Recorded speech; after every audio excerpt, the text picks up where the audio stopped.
OTB AM. With Gillette, put your best face forward with our new and improved razors.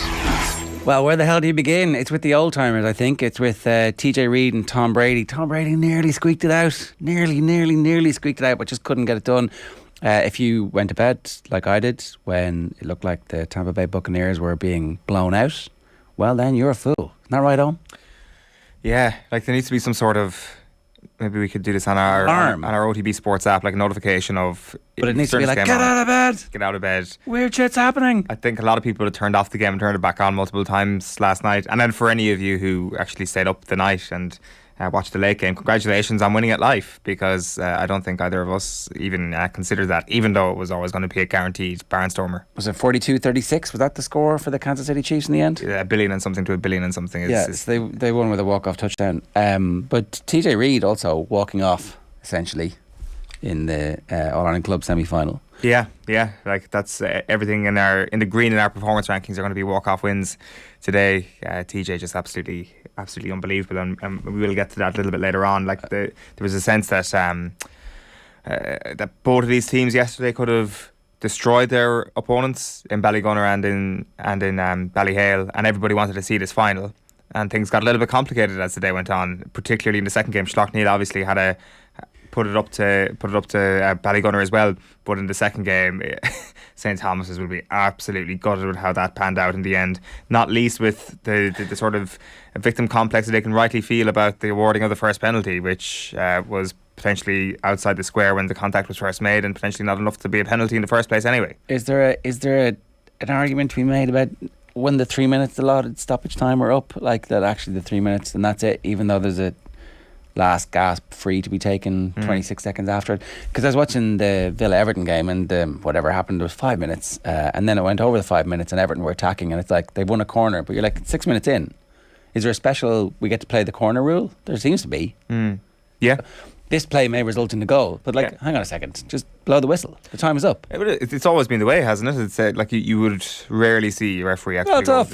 You should start doing it. I mean, there was always one last chance. I mean, it would be nice if they allowed that. An unofficial rule. Yeah, like I mean, like is that better than the NFL version of, like, say, Dallas Cowboys getting screwed by the clock? Yeah, that was much better. When you come out on the right side of it, I'm taking TJ Reid's goal over the Cowboys end. Yeah, but you probably aren't if you're. No, I'm from St Thomas's. I'm obviously not, but as a neutral observer who likes dramatic things happening, I think I would definitely take TJ Reid over playing by the rules. It is remarkable staying power. There was loads of other interesting bits around the weekend. The Malachy Clerkin makes a very interesting point about just how intense the pre-season competitions have been. Yeah, so the pre-season competitions are really intense. It's possible to have your best players playing in January.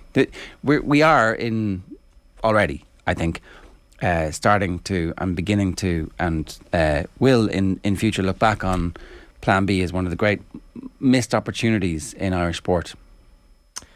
Possibly. Option B, obviously Plan B is pitch invasion, but we might get to that point eventually where it does come in.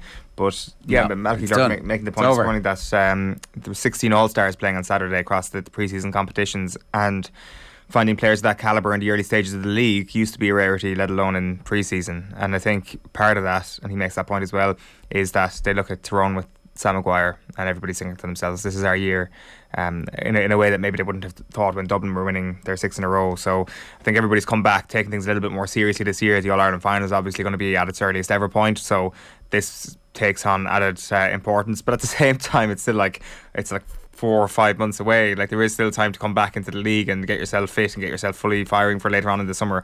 I think that there's a number of other factors at play here. I think everybody's paranoid about what their neighbours are doing and what the other chasers are doing, because there's about 5 or 6 counties who would see themselves as genuine contenders this year. I do think the early finish to the season is making people go, okay, I need to get to grips with what I have earlier, and so these games are going to be more competitive and more interesting. And I think all that nonsense about the provincial championships, it would have been amazing to have full bore provincial championships at this time of year. I mean, the weather seems to be fine, so and you could have played them indoors in the Dome in Connacht. It would have been sensational. Every game is sellout. Yeah, but it's gone. We're lamenting here over the Fourth Green Field or the Brown Bull of Cooley. Things which we could have had but we couldn't have because it was nice. Like, I mean, we could have relatively nice things next year, but they're not too nice. So we can have some nice things, but not all of the nice things. There has to be some sort of... We have to sort of like self-torture in some fashion to be able to experience self-enjoyment. That's the only way. It's the man from the Da Vinci Code. That's what the life of a GEA fan is. Yes, you can... What did he even get his enjoyment out of? Killing people, murdering people? I haven't seen the Da Vinci Code. I have you not? No. Well, there's a guy. Is it worth watching? Yes, I think so. All right, okay. I think Da Vinci Code is good.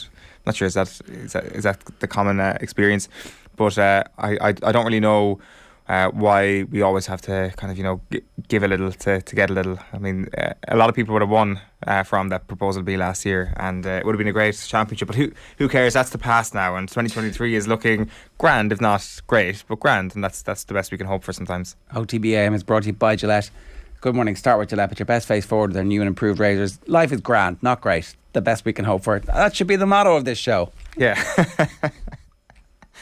Did you have a good opening weekend, Eoin, now that you're back? I mean, I see your dry January lasted all of the... You can go out now, lads. Yes!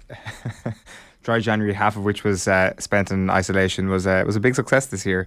It was how was town? Was it lit? It was very busy, extremely busy. Fun? Yeah, it was. Like, I didn't really necessarily stay out too late. I'm sure that... you weren't a 4 a.m.er, but you were a 2 a.m.er. No, I managed to get a taxi pretty easily, so that would tell you what time I was getting out of town at. You need to ease yourself back into this, don't you? It's like This is pre-season. Sorry, no, this was supposed to be pre-season, and what they've done is they're like, championship is here, boys. Yeah. So it's like, okay, right, I wasn't ready for this. You can't go straight from dry January into championship drinking, so that needs probably a bit of a bedding in period. But I'll keep you up to speed as the weekends progress. Well, and if anybody out there wants to share their weekend's debauchery stories with us, we'll more than happy. Yes, we will. To bring them to a wider audience this morning. You can get us 0879 180 180. That's the WhatsApp number. Of course, you can leave a comment in the YouTube stream. We have our performance rankings coming right now. We've got Mark Lawrenson at 8:10. We've got the sports pages and sports news between 8:30 and 8:50. Alan Quinlan's going to join us at 8:50. Mike Carlson hopefully will be awake again after a sensational night of American football, and then we'll play some Bernard Jackman talking about Connacht, who are up against Leinster now in the round of last 16 in the Heineken Cup. Brian Dillon says, lads, best sport in the world, outrageous weekend, 3 walk-off field goals to win 3 playoff games and a field goal for Kansas to send it to overtime. Mad stuff. It was pretty mad stuff in the NFL. It looked at various stages like as we said, the Bucks were going to get blown out. We'll talk about this a little bit later on with Mike Carlson. If there's anything you want to talk about this morning, have at it at Off the Ball AM on Twitter as well. It is time for the performance rankings. That wasn't an All-Ireland winning performance. Probably should have won the game based on their second half performance. Is it a step too far to say it was the performance so far of the World Cup? Maybe not. OTB AM's performance rankings with Gillette. I'm scratching my head. That performances was just lacked that intensity.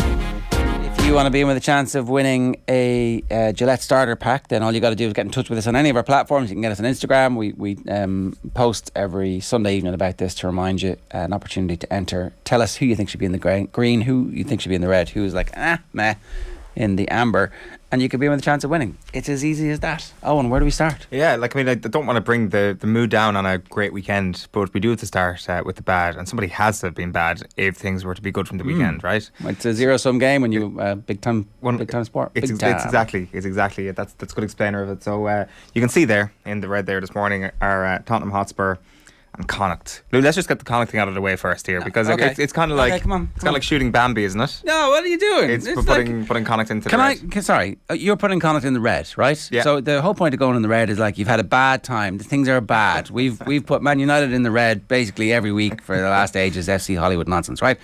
If you are a Connacht supporter, you are currently experiencing what it means to be alive. Every game you go to, your teams play absolutely sensational rugby, and then a little bit of flaky defence, and then they're involved in like these shootouts. It's exactly what you want, is the experience of being a sports fan. You have hope, you have brilliance, you have like genuine talent coming through who are from your own academy, and some amazing Moneyball style signings, and up against some very good teams, and you're right in it until the very end, and then so you lose, but that's not red for me. That's green. That's alive. Do you like that, Connacht fans? Do you like that tone of patronisation there coming from the Leinster fan in the room? Aren't you very good? Aren't you very good, Connacht? You managed to hold a candle to Leicester Tigers and to Stade Français. If you all 14 men of Stade. If you want to go that way, fair enough. I can see how in your cold, clammy results are all that matter Munster upbringing, you've decided that playing 14-man, sometimes 10-man rugby with the ball up your jumper and falling over the line with the cold biting you and nothing apart from a nip of whiskey to keep you warm on. That's fine. That's fair enough. Dreamy. But the good people of Connacht, they're dreamers.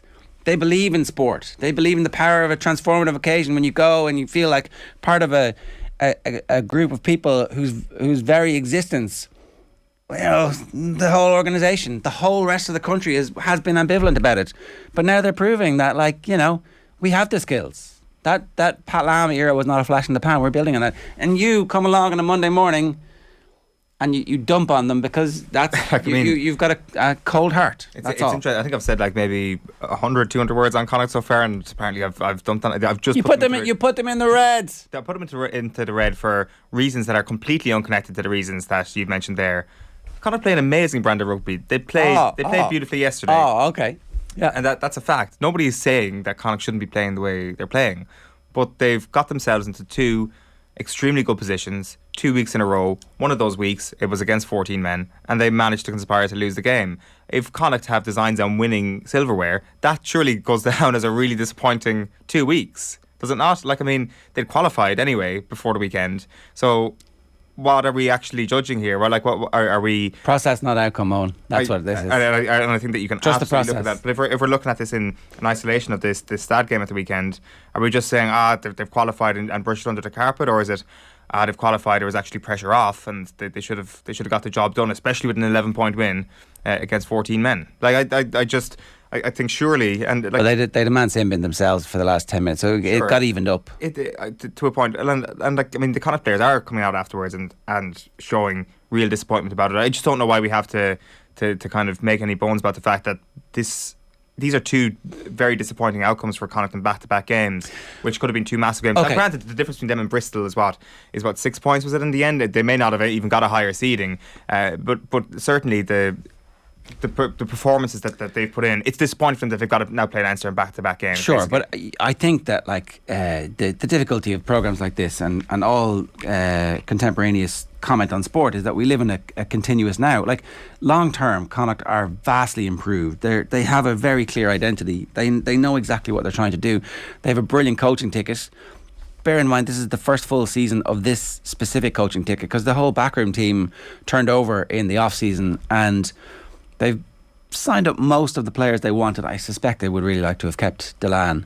But I think you've got to feel really good about where Connacht are right now in the long term. I understand in the short term, the two defeats are very disappointing. But as I said, they have a style of play. Everybody knows exactly what's happening. There's very ambitious plans for the ground. This is the type of team you would want to know that if I'm going on Friday or Saturday night to the sports ground, I'm going to see this crowd play and they're going to play this exciting brand, which is going to energise the whole rugby community along the Western Seaboard. And I don't know. I think that's all true. I think if you think back to the start, the glory days of Munster's campaigns in European rugby, they all failed. They were all failures. If you were to just judge them on the outcome. If you went back into the retrospective performance rankings the morning after any of those games, you put them in the red because it's a desperately disappointing moment. Well, there were some of those games where they played absolutely sensational end-to-end rugby. And you're like, well.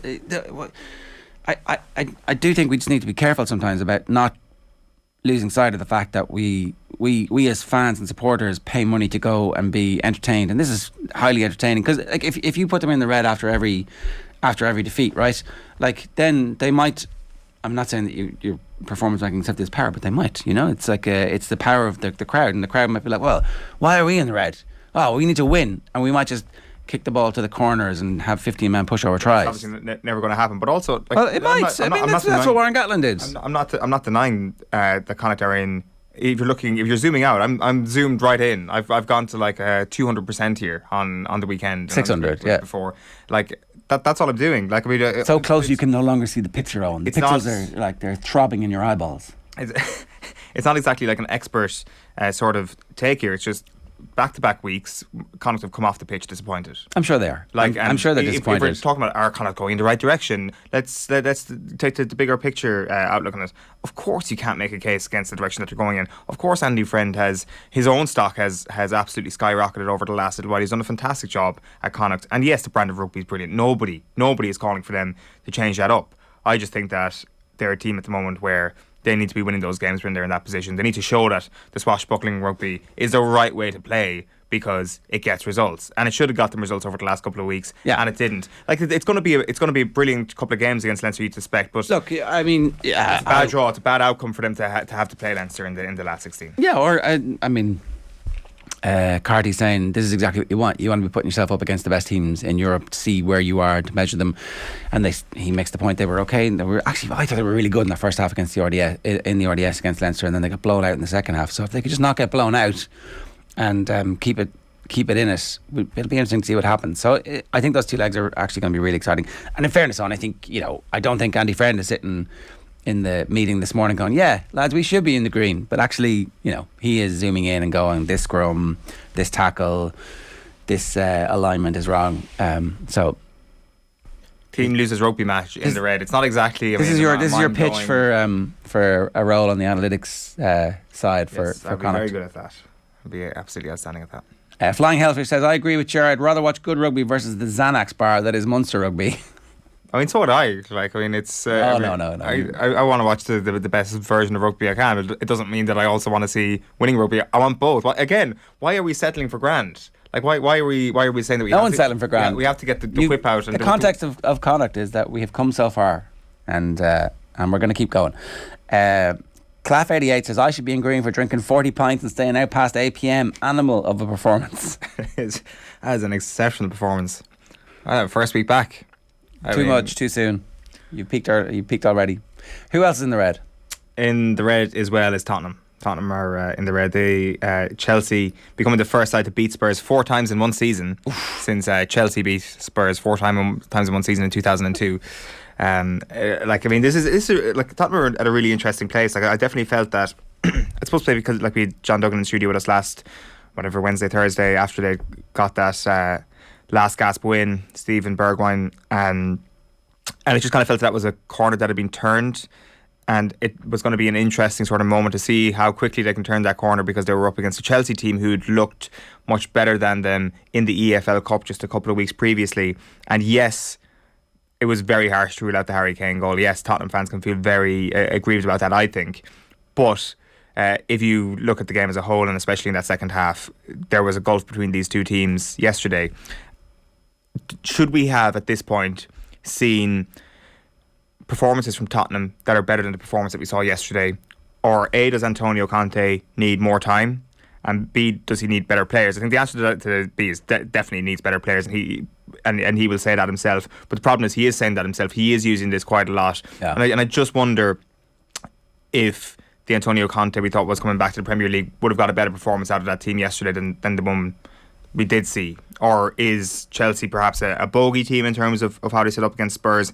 But this doesn't look like a team that are, on yesterday's evidence alone, that are overly improved compared to before Christmas, back in October, November. A little bit improved, but I mean the Nuno experiment was an absolute disaster. So they were a bit better yesterday than the disastrous version of Spurs. And I'd just like to see exactly where people think these improvements are coming from, or the rated improvement that this team is seeing. Well, and again, to zoom out a little bit, the trend at the moment in the Premier League is that you don't get that much time, and that actually relationships seem to go sour much more quickly now than they have done in the past. If you think Dean Smith, who is a Villa man, a Villa fan, who brought the team up, kept them up again, goes on one bad run, bullet, thanks very much, off you go.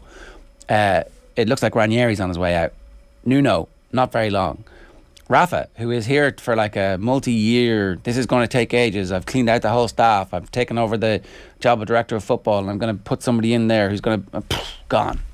It's like, is there a possibility the Conte thing doesn't work out for Spurs? Is there a possibility that they don't give him the time you say he needs? Because already, what does Daniel Levy think when he keeps seeing Antonio Conte talk about the quality of the playing stock? Well, I think that it's always a strange dynamic when a club feels in so much debt towards a manager. And I'm not saying that's the reality, but the conversation around the dynamic that exists seems to be Spurs need to impress Conte. You know, Daniel Levy needs to impress him with the checkbook. And, you know, I think it was actually said, I think it was Martin Tyler who actually said it in commentary yesterday, Spurs need Conte more than Conte needs Spurs. And like that seems to be the conversation around how this is working. And I'm not sure that's a healthy recipe for success. Like, I'm fully sure that Conte's track record as a manager is excellent, and as a result of that I'm pretty sure he is an excellent manager, but the rate of improvement, it seemed, when he went to Chelsea was much quicker than Spurs, and the reason for that obviously is because he had a better squad at Chelsea than he does at Spurs at the moment.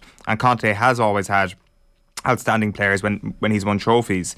Like he says, now is not the right moment to speak. The club know very well what I think in relation to transfers. There is not one transfer market to close the gap. In the last few years, this gap became very big, and now it is not simple to find a solution in a short time. He says we can't solve it in the next transfer market. It's not the reality. You need many years, he says, to actually solve this problem. There's kind of like a bit of a tone here that like Conte is like looking around being like, what the hell can I do? Yeah. And I mean, what the hell can you do? You're the manager. You can try and maybe gather the troops and get a better sum of the parts than what we're seeing. I mean, he was unbeaten in the Premier League until yesterday. This has not been a bad start to Conte's time in charge.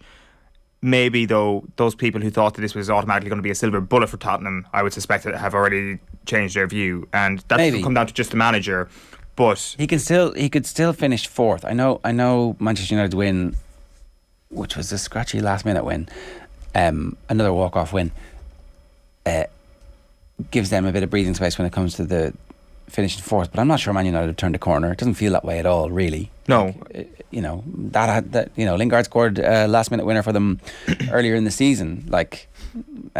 So this isn't new, and maybe Rashford scoring 2 goals in 2 games is a bit new, and maybe that changes things for them. So perhaps that's they're going to hang their hat on. But you wouldn't be terribly surprised if Spurs bounce back from this and go on a reasonable run. I haven't looked at their fixtures now, so maybe they have the fixtures are, they've got Southampton, Wolves, Leeds and Everton in the next 5. In the middle of that, though, is Manchester City. Like, that's going to be a very interesting one. What is it, the 19th of February? So that's 3 Premier League fixtures time. But that is a redo on yesterday, because if you make the case that Liverpool, Manchester City and Chelsea are ahead of the pack, then I mean, that's fair enough. But Tottenham should be chasing that pack. There shouldn't be as much of a gulf as we saw at times yesterday between themselves and those three teams. In my opinion, I think Spurs are better than that, even though Conte wants to say that the squad aren't good enough. I do think that they're a little bit better, or they should be a little bit better than they showed yesterday. So Dele and Ndombele and somebody else is for sale at the moment. And if those 3 signings had hit, you would say, or obviously Dele Alli did hit, but if he'd maintained form, then they could be much closer. I guess what I'm trying to say is that the point he's making about the gap opening in recent years, it's open because their recruitment has been really bad, and their recruitment has not been great for the last decade or so. It's been some hits, but it's been a multiplicity of misses. And if Conte is given time and is going to be backed, and if this is just him laying down the law, and if Daniel Levy says, yeah, okay, fair enough, and they do back him, then I think that this could be transformational. What about the quality of football, though? Is that going to be something that over a period of time comes into more sharp focus? That, like, Spurs traditionally, Spursy isn't just we'll collapse when we're 3-0 up against Man United. It's also we play really good football. We consider ourselves aristocrats. We have a passing, exciting style of football. Conte's football was very functional.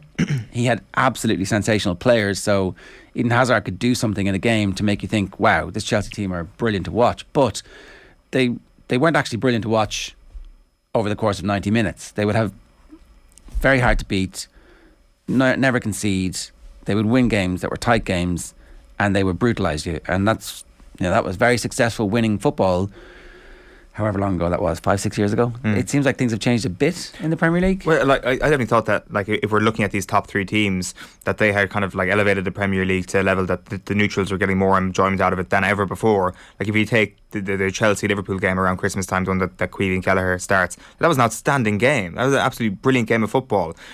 Yesterday felt like 2006, 2007, early to peak Jose Mourinho years. It felt like every 4 o'clock game on a Sunday that Chelsea were playing in. It was like, well, it's going to be a tough watch. and Chelsea will ultimately come out on top. And so Tuchel's doing the same. Well, that's the thing. It takes two to tango, and like I mean, so are they getting a bit of a free pass here? Should they actually be in the?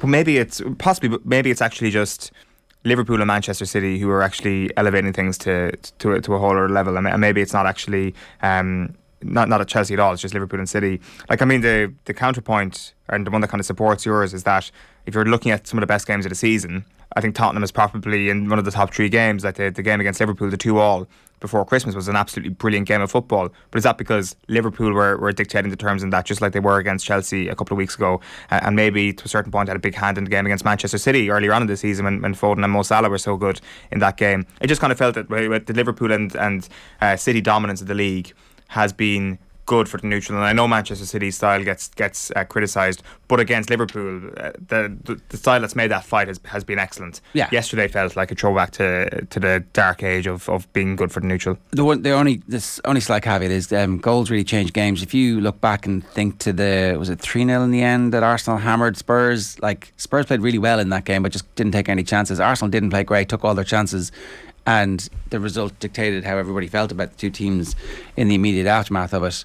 If Spurs had scored in the first half, they might have been able to put a bit of pressure on that Chelsea side in the second half. So look, 100%. I mean, just saying, when Conte is bitching about it afterwards, he probably has a reason to. It's 7:56 this morning. You're watching OTB AM. We're streaming live across YouTube. We're live on OTB Sports Radio, and of course, you can get us on Twitter and Facebook as well. We have suggestions. Craig Breen should be in green. He finished 3rd in the Monte Carlo Rally. Craig Breen, first full season. It's going really well for him. That's absolutely sensational. Moto 46 in touch with that one. Owen says the Bengals. Maguire says the Bengals. First playoff win for 31 years. It's not though. Did they not win last week as well? Were they not in the playoffs last week? It's good. It's a good point. So it's their second playoff win, but it's their first divisional game maybe in 31 years. First championship game in 31 years. Brian Rossiter says hurling. Last quarter of Ballyhale Thomas is the best you'll see at any level. Hunger, intensity, passion. They should all the boxes ticked. Yeah. Boom, boom, boom. And also last minute incredible free. So we're moving on. Yeah, just in the grand, we've touched on this at the top of the show already, but it feels that the definition of grand will be the 2023 All-Ireland Football Championship as a result of what happened at Central Council at the weekend, where Proposal Green is going to go forward to Congress next month, and it'll probably pass. And yes, Proposal Red is better, but Proposal Green is a more passable motion, and as a result we're getting a grander, better but not great championship next year, where you'll have a bit more games at the best time of the year, but nothing that'll transform the championship completely. You'll still have blowouts in the provincial championship, and there will still probably be. So we're going to have pre-season competitions, league, championship. Sorry, we're going to have pre-season competitions, league, provincial championships, All-Ireland Series. Yeah, and the All-Ireland Series is like a glorified Super 8s, except it's straight knockout. Yeah, 16. Yeah, like I mean, it's like obviously not within your group. It's knockout, but once you get out of. There's a round robin. There's a round robin. Oh, yeah. So it is kind of Super 8-y. It's just a Super 8, except it's expanded Super 8s, it's Super 16s. Super 16s. It's kept all the bad parts of the football championship and just added good bits to it instead of changing the bad bits into good bits. So like I mean, as we said earlier, it could be a stepping stone towards better things. But look, it's a step in the right direction. And as we know from last year, it's not necessarily easy to get these things over the line. No, the thing is though, it's a step in the right direction, but it's the only direction we're ever going, because change is once every 20 to 25 years. So you better get used to this. Right, we'll have Tom Parsons on the show tomorrow to talk to us. The GPA backed this as well, which was unusual because it was very different from the original proposal that they did back. So sure, look, it's been decided, and who are we to ask? Ours is not to reason why, ours is just to do and die. What's in green? We got to start with the NFL in the green. Just this incredible weekend of action. Chiefs Bills, obviously last night while you were sleeping, probably at the greatest combination in football. Does it again with an unbelievable conclusion. Chiefs going to the championship game, and then in the earlier game, the Bucks getting beaten by the Rams. They were getting blown out. It was an absolute annihilation. It was a humiliation for Tom Brady. He got his first unsportsmanlike conduct penalty in his entire career, and if you don't know, he's 44, he's been playing a while, they keep banging on about it. Basically what happened was Von Miller headbutted him in the head with his, so Von Miller's like this incredible athlete, explodes into his face after the ball is gone, and helmet to helmet, and because the ball is just gone, they don't call late contact, and Brady turns around and goes, "Are you effing kidding me? And the guy throws his flag, and we didn't see that part. The referee comes out and goes, unsportsmanlike conduct number 12, Tampa Bay. I'm like, hey, that's Tom Brady. What? And then they show you there's like these long lingering shots. It's like Vietnam. It's like there's a platoon where not Charlie Sheen, his brother, whatever you call him, the mad one. I can't remember. Charlie Sheen's mad brother. I can't remember his name. Does anybody know? He's the star of Three and a Half Men. Oh no, it was Charlie Sheen. Sorry, yeah, not Emilio Estevez. Yeah, no, thank you. That shot of him slowly dying, that was Tom Brady at this. He got a little cut lip, and you're thinking like, this is bad. We're gonna. It's how a great career like this always ends: humiliation. Yeah, and all his best players are dropping the ball, and he's getting beaten up.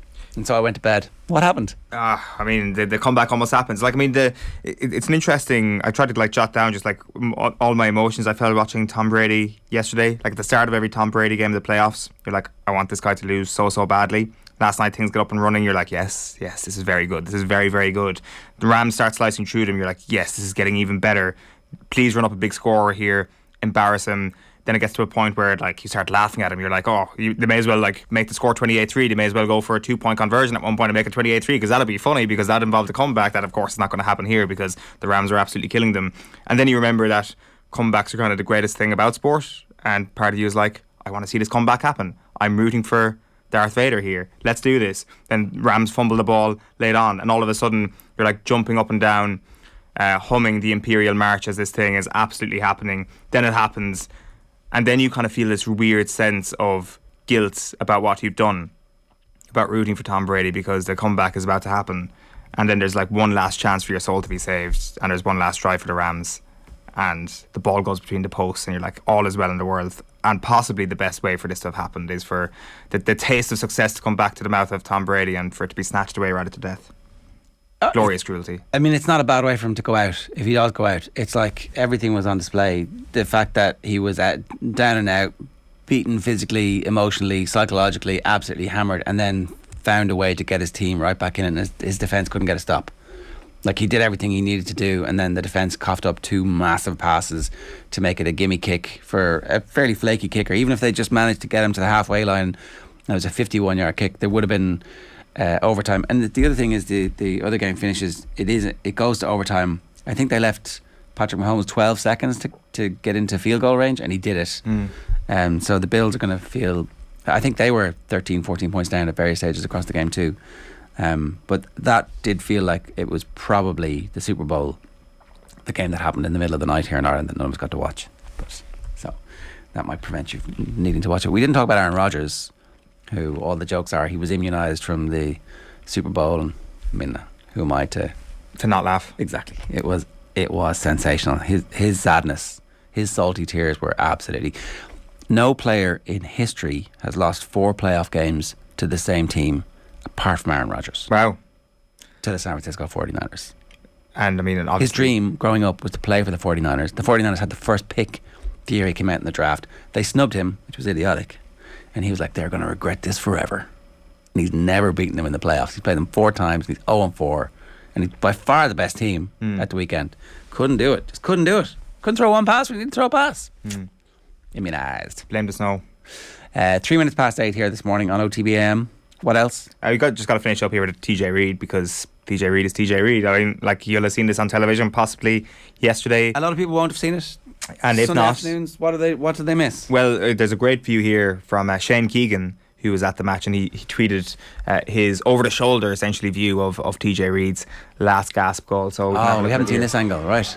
This is not the TV angle, the opposite. Look at, so it's in 4 minutes into the 3 minutes of stoppage time. You might just play this a second time, and when we play it a second time, watch the goalkeeper and watch Colin Fennelly in the yellow helmet in front of the goalkeeper with his hands in the air. That is some good screen work right there. Keeper has to run off his line, and it doesn't necessarily go right through the spot that he left, but it goes pretty close to it. I mean, TJ Reid is obviously the magician here, innit? But I mean, Colin Fennelly getting nice and big, knowing exactly where he's standing. plays a pretty significant part in the goal, you'd suspect. They had a man sent off in the Leinster Championship and they were dead and buried, and they came back from the dead and they blew out, was it Rhinos in the semi-final in Leinster? I want to say, if I'm wrong about that, apologies, but they have been dicing with death all the way through, and now they're through to the final. Ballygunner.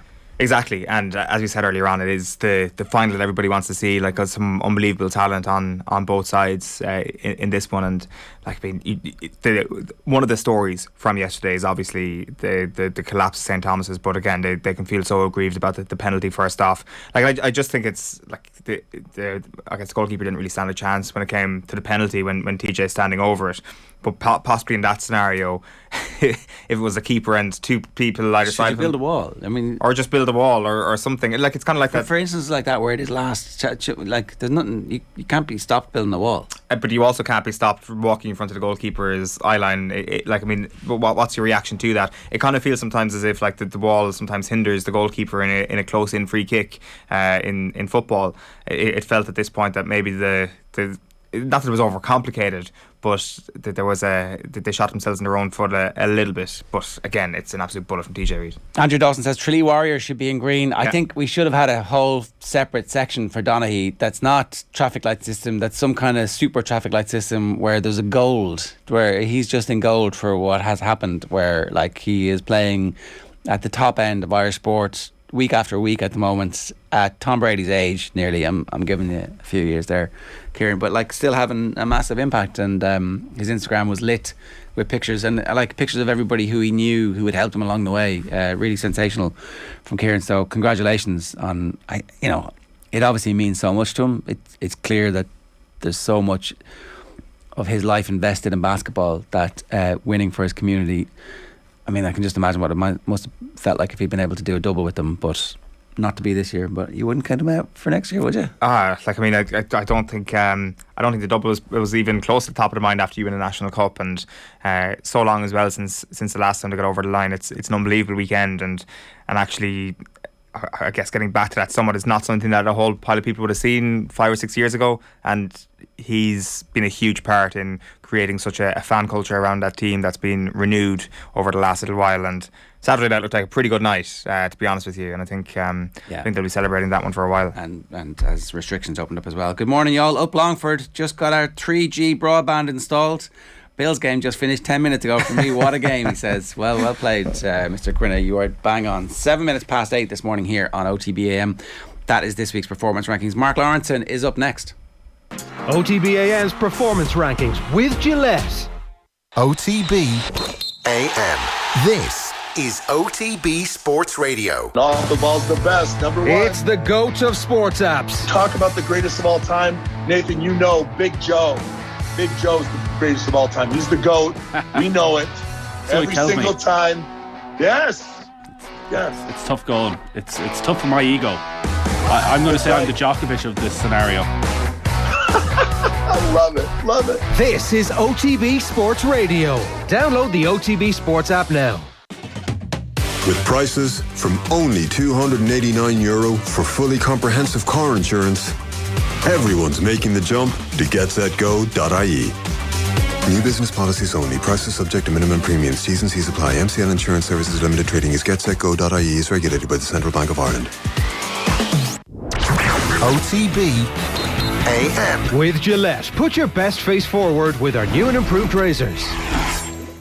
You're welcome back. It is 8 minutes past 8. You're with us here on OTB AM. We're going to turn our attention to the weekend's Premier League action. Mark Lawrenson is standing by. Mark, how are you getting on? I'm all good, thank you, guys.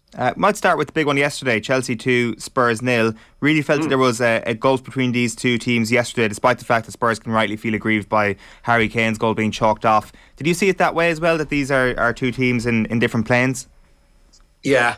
And as much as, Tuchel's been moaning about a number of games and the travel and all those kind of things involving his team, they're still a very good team and very, very difficult to beat. And they're just a lot better than Tottenham. Tottenham are a long way away from being anywhere near as good as Chelsea, certainly. Is there a sense that they're still underplaying a little bit at the moment, Tottenham? That, of course, the squad needs to be revamped. Nobody's questioning that, but is Conte, has he arrived at the point where he's maximising the resources that he does have? Well, I think somebody said on the comments yesterday that that Tottenham need Conte more than Conte needs Tottenham. He's already, let it be known that he needs 3 or 4 players. Well, I don't think he's going to get that in the transfer window. Who as well at the moment he's going to go and sign for Tottenham. January is always very difficult in terms of transfers in, transfers out. And he will know. And the thing about Conte is if and he's surely been promised lots of things, because I think the recruitment guy is also Italian as well, isn't he? And so obviously they've got a liaison between the two of them. But actually getting players into Tottenham is the most difficult thing, because Daniel Levy, he wouldn't leave you a crumb on a plate. So I think he's very, very difficult to deal with. And yes, in terms of the Kane going to Man City and all that, and he demanded X, Y, and Z, and quite rightly. The other way around is that when teams have to deal with him and they're selling one of their players to him, it reverberates against him. So I just looking at Tottenham, they look destined to finish round about 6 for me, and who's going to come to Tottenham anyway? And at some stage, if nothing happens for Conte, I think he'll just walk away. We've seen it. He's done it before. Well, we're talking about the acceleration of all of the previous trends that we've seen, and at the moment, it really feels like you don't get a wet week anymore. We'll talk about Rafa in a moment, but could you see Conte walking away before the start of next season? Yeah, absolutely. I think he's one of those guys that if you promise him some, look, he's gone to Tottenham, and he knows that they're a slightly better than mediocre team. So in terms of when he sorts his contract out and everything and the money, that's all good. But then he's, one of the other things before he signs his contract is, right, okay, I know already that you need players. Look where you are in the league. So you need players. So we need to bring those players in. And I know every manager says that they need players, but Tottenham do. The problem is against the top teams, they look a little bit brittle. Unless Kane and Son, when available, are flying, they haven't really, when you look at them, they haven't really got a lot, Tottenham, have they? And they can beat majority teams in the league, but can't seem to beat the top teams at all. And they seem to lie well too easily. And I don't think there's a great deal of it in Tottenham. It does feel a little bit uncomfortable that this is the sort of dynamic that's been spoken about between Spurs and Conte, as if Spurs are in some sort of debt to Antonio Conte, despite the fact that they're paying him handsomely to do the job. Yeah. They're paying him to do a job which is to take this squad to the Champions League places, I suspect. And even if they don't invest in the squad, and assuming Harry Kane stays fit and Son comes back to fitness, and he has the 2 of them available for the key part of the season this year, would it not be pretty disappointing from Antonio Conte's perspective to not get top 4 in that case? I don't think he's going to get top 4 anyway, because I don't think they're a top 4 team, to be honest with you. And so I don't really see how it could possibly end up in a good situation. And how many? What is it? We're 24th today, aren't we? So we've got a week left in terms of bringing players in. Nowadays, it's in the old days, and you have to speak a bit about the old days. You could bring a player in on the same day. Nowadays, there's so many details in terms of negotiations, image rights, all these kind of things. It takes at least a week, if not 10 days. So I just don't see the players coming in. And up until yesterday, I think, weren't they unbeaten in the Premier League under Conte? With Conte as manager, yeah, and they were doing absolutely fine. But in relation to Chelsea and Liverpool and Manchester City, they're a long way away. I think, Mark, I agree with everything you're saying. The one caveat would be that none of the other teams who are going for 4th at the moment look like they're that much better than Spurs. I think you could throw a blanket over West Ham, United, Spurs, and maybe Arsenal might be able to sneak in under there if we're not watching.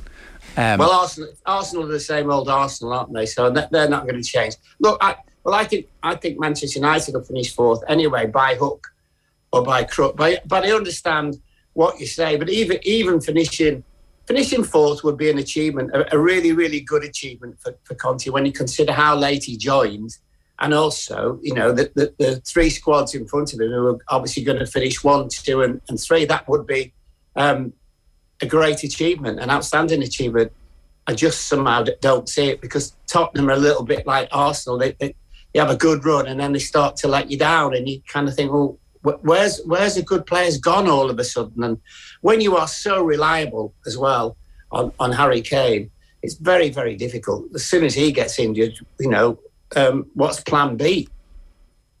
Yeah, that's it. There is none. I mean, yeah. So in the medium term, we don't expect Antonio Conte to be the Spurs manager for that long. Is that really what it comes down to?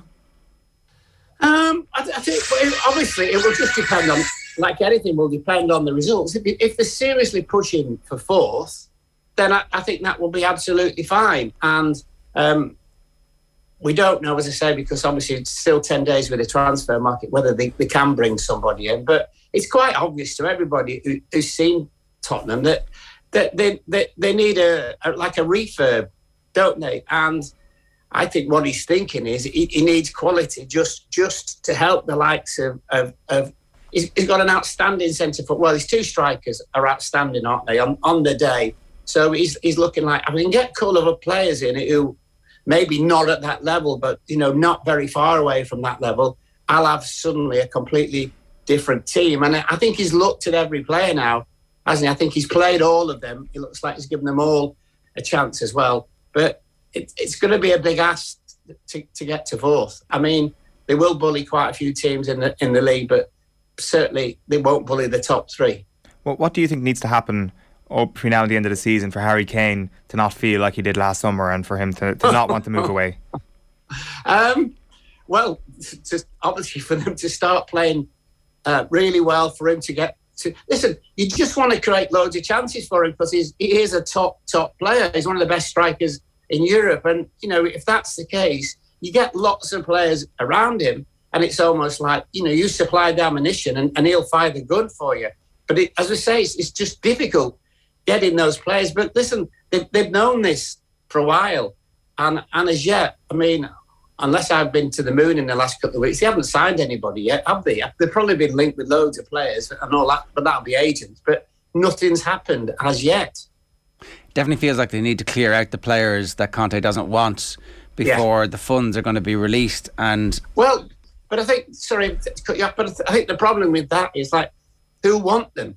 And then this is where you come in the way that they run is that the players going out, they'll demand a high fee for them because that's what Tottenham do. And then it's obviously the buying club would say, well, hold on a minute, this lad's not in the team, he's not playing regularly, and you're asking X whatever, and that's where Daniel Levy is, and I think that therein lies part of the problem as well. And then we also factor in the cost of the stadium. Is that ego? Is that what that is? Because Manchester United do something similar. It feels like Manchester United could have got rid of a load of players like Lingard and a few others who weren't really part of the manager's plans at any stage over the last 18 months, and even going back to previous managers. So it wasn't just Solskjaer, it was before that. Is that Manchester United's ego? Is it Spurs' ego refusing to take a... It's Spurs' ego. I don't necessarily think it's Manchester United because... you go and play for Manchester United and you don't make it, and as a buying club taking one of the players, you're going to have to pay top dollar because the fact they play for Man United, the wages are massive, and all those kind of things as well. So and that's obviously Daniel Levy doesn't want to pay top dollar for anybody. He wants to get top dollar for his players when he sells them, which is fine, but he can't have it both ways. And in the end, it'll come back to haunt him. Well, those players are stuck on his books and he's paying their wages and he can't get anything. It's like not understanding the sunk costs and not willing to cut your losses and move on. And they're obviously not a brilliant atmosphere for the players who aren't getting in the team, being around the players who are on the fringes of the team. We all know that it doesn't take too many bad apples to ruin an environment. So, well, only takes one. Let's talk a bit about Manchester United. They've turned a corner is what I'm reading, and there's a joy now because Really? Marcus Rashford has scored 2 goals, and so he's back, and so it's all sunshine and roses for the rest of the season. And Martial came on at the weekend, and helped. He touched the ball. Yeah. I was there. I did the game, and to be honest with you, there wasn't even a shot at goal in the first half from any team. And then I think in the end, and I never go heavy on the stats, but someone just said, West Ham had 1 shot on target and Manchester United had 3. And you can say, well, tactically, obviously, that Rangnick got it right at the end because he just brought, all the strikers on. But, one man and his dog would have done the same thing, just chuck them on and try and get, obviously, the win, which they got. It was just a strange game because West Ham are a good side at stopping you. Very good, and they're very, very physical. But I'm thinking, and I'm looking at it now, and creatively, Bruno Fernandes is the man for Manchester United. But you know what?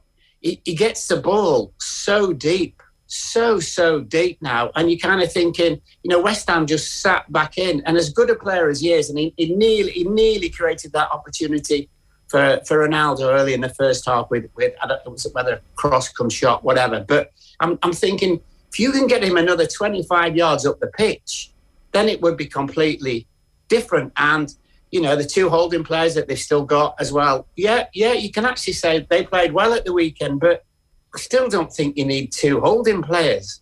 I really seriously don't. And then you look at them and you It's a strange one with Manchester United. They worked very hard on Saturday. They really seriously did. I don't know how far they ran or everything like that, but it was hard work, and in the end they got the result. But there is still something missing. And are they any different from when Ole Gunnar Solskjaer was there? Not really. And therein, I suppose, lies the problem. And obviously, Rangnick's had him for a while now in terms of training and coaching. Have we really seen a difference? No. And what I would say is that, the bottom line in football at any level is you've got to work hard. If not work hard, you work even harder. I don't necessarily see that all the time with this team. And that should be basically a given. And you look at all the top teams. They all work hard, they all run hard, come back, strikers come back, sit in, make it difficult for the opposition and all those kind of things. I just don't quite see this with Manchester United. There's something wrong there, and I honestly can't put my finger on it at all. The only thing I can think of is the character of the individuals that they bought isn't strong enough. That they're not they don't seem to be people who love football, or they don't seem to be good teammates as a group. There seems, I don't know, but certainly it seems. I think you're right. I think you're right. I think the dressing room's really, really important, and you can't have 15 teas and 1 coffee.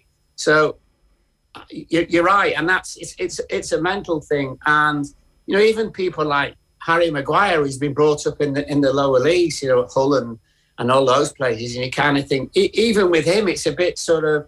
You feel like he wants to be a bit of a big time Charlie, and it's get the players here. That's one thing about Fergie's team and Fergie's teams, I should say. Regardless of whether you thought the teams were good or whatever, they would be horrible to play against.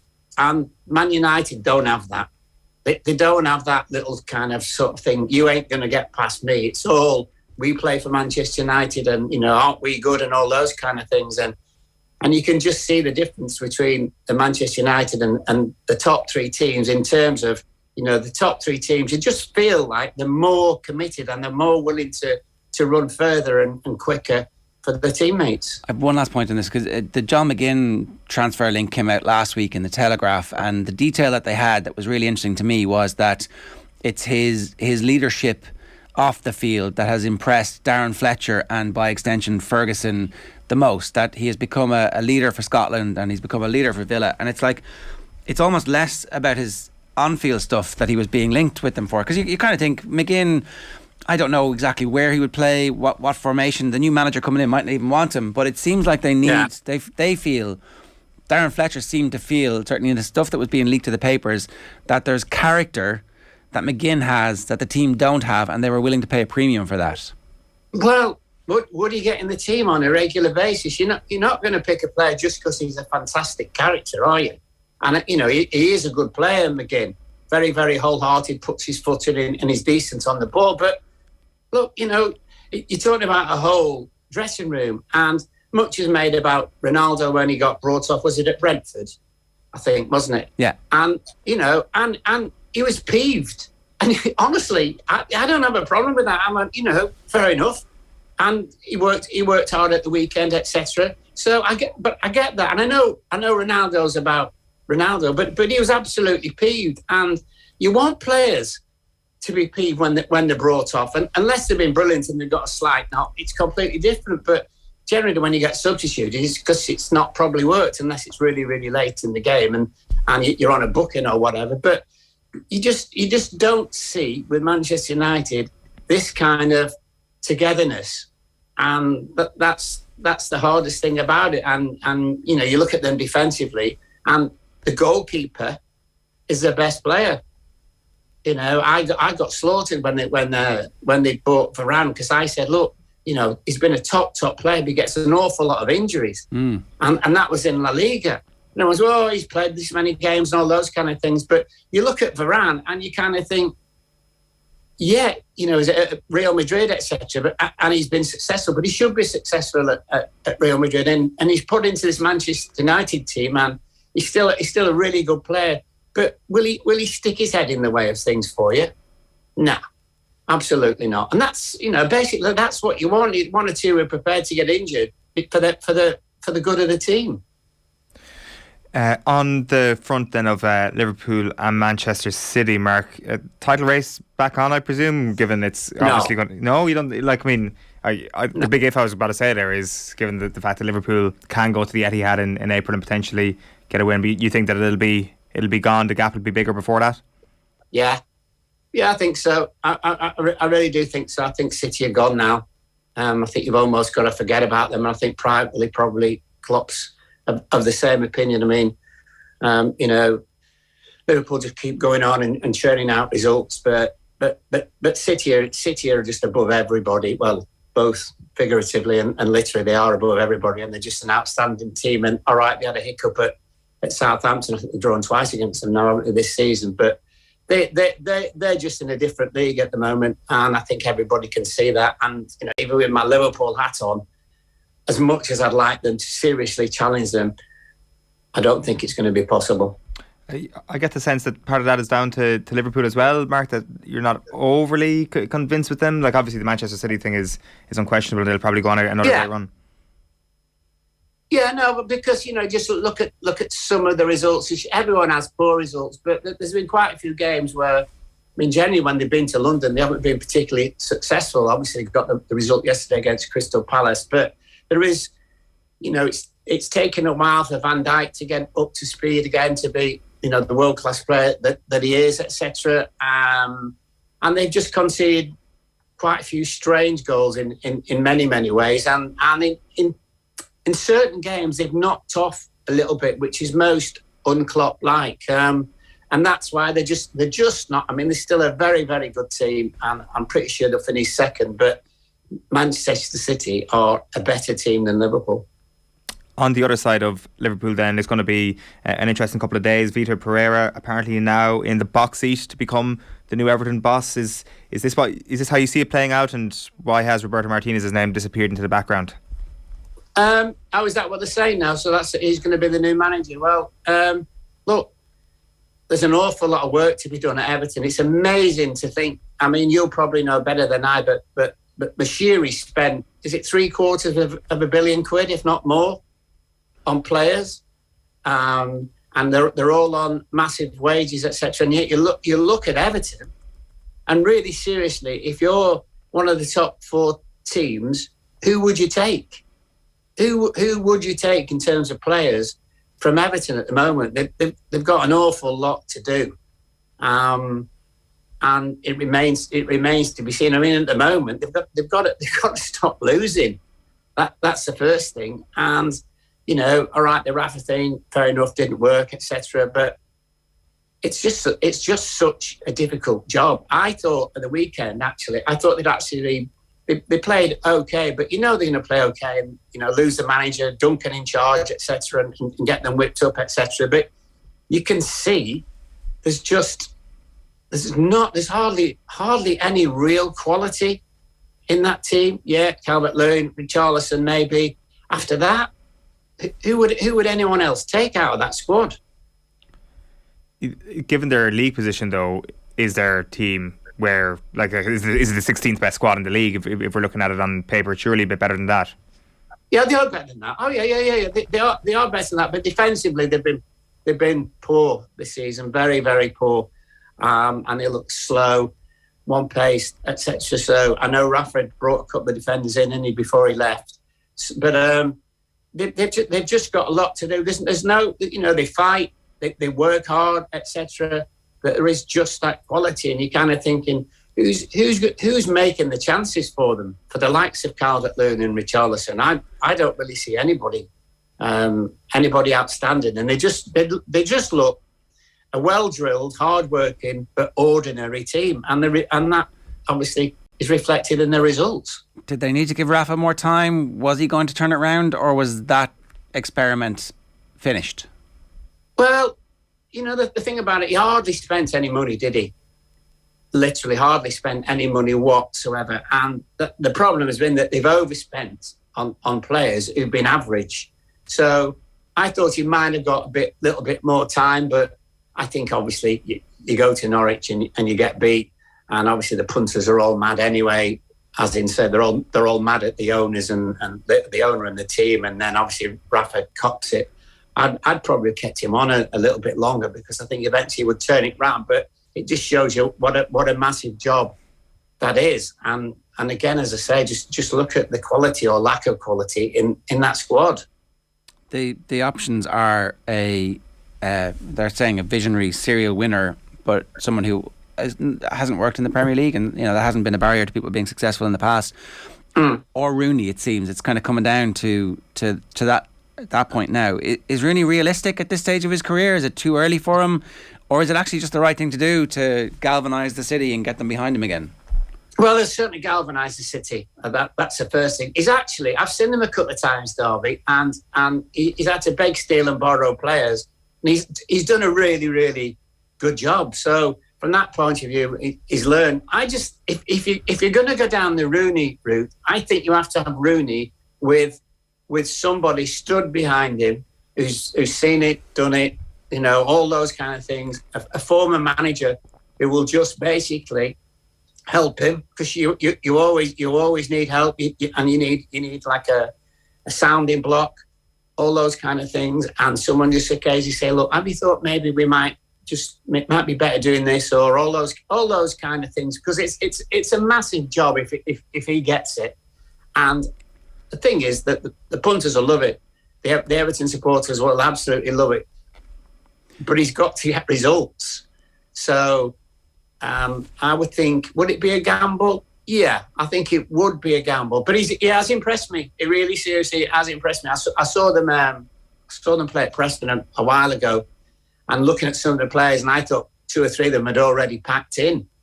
They were that old and stuff. And yet, the football he played was very, very good, and he's obviously he's got players who want to play for him and obviously want to play for Derby.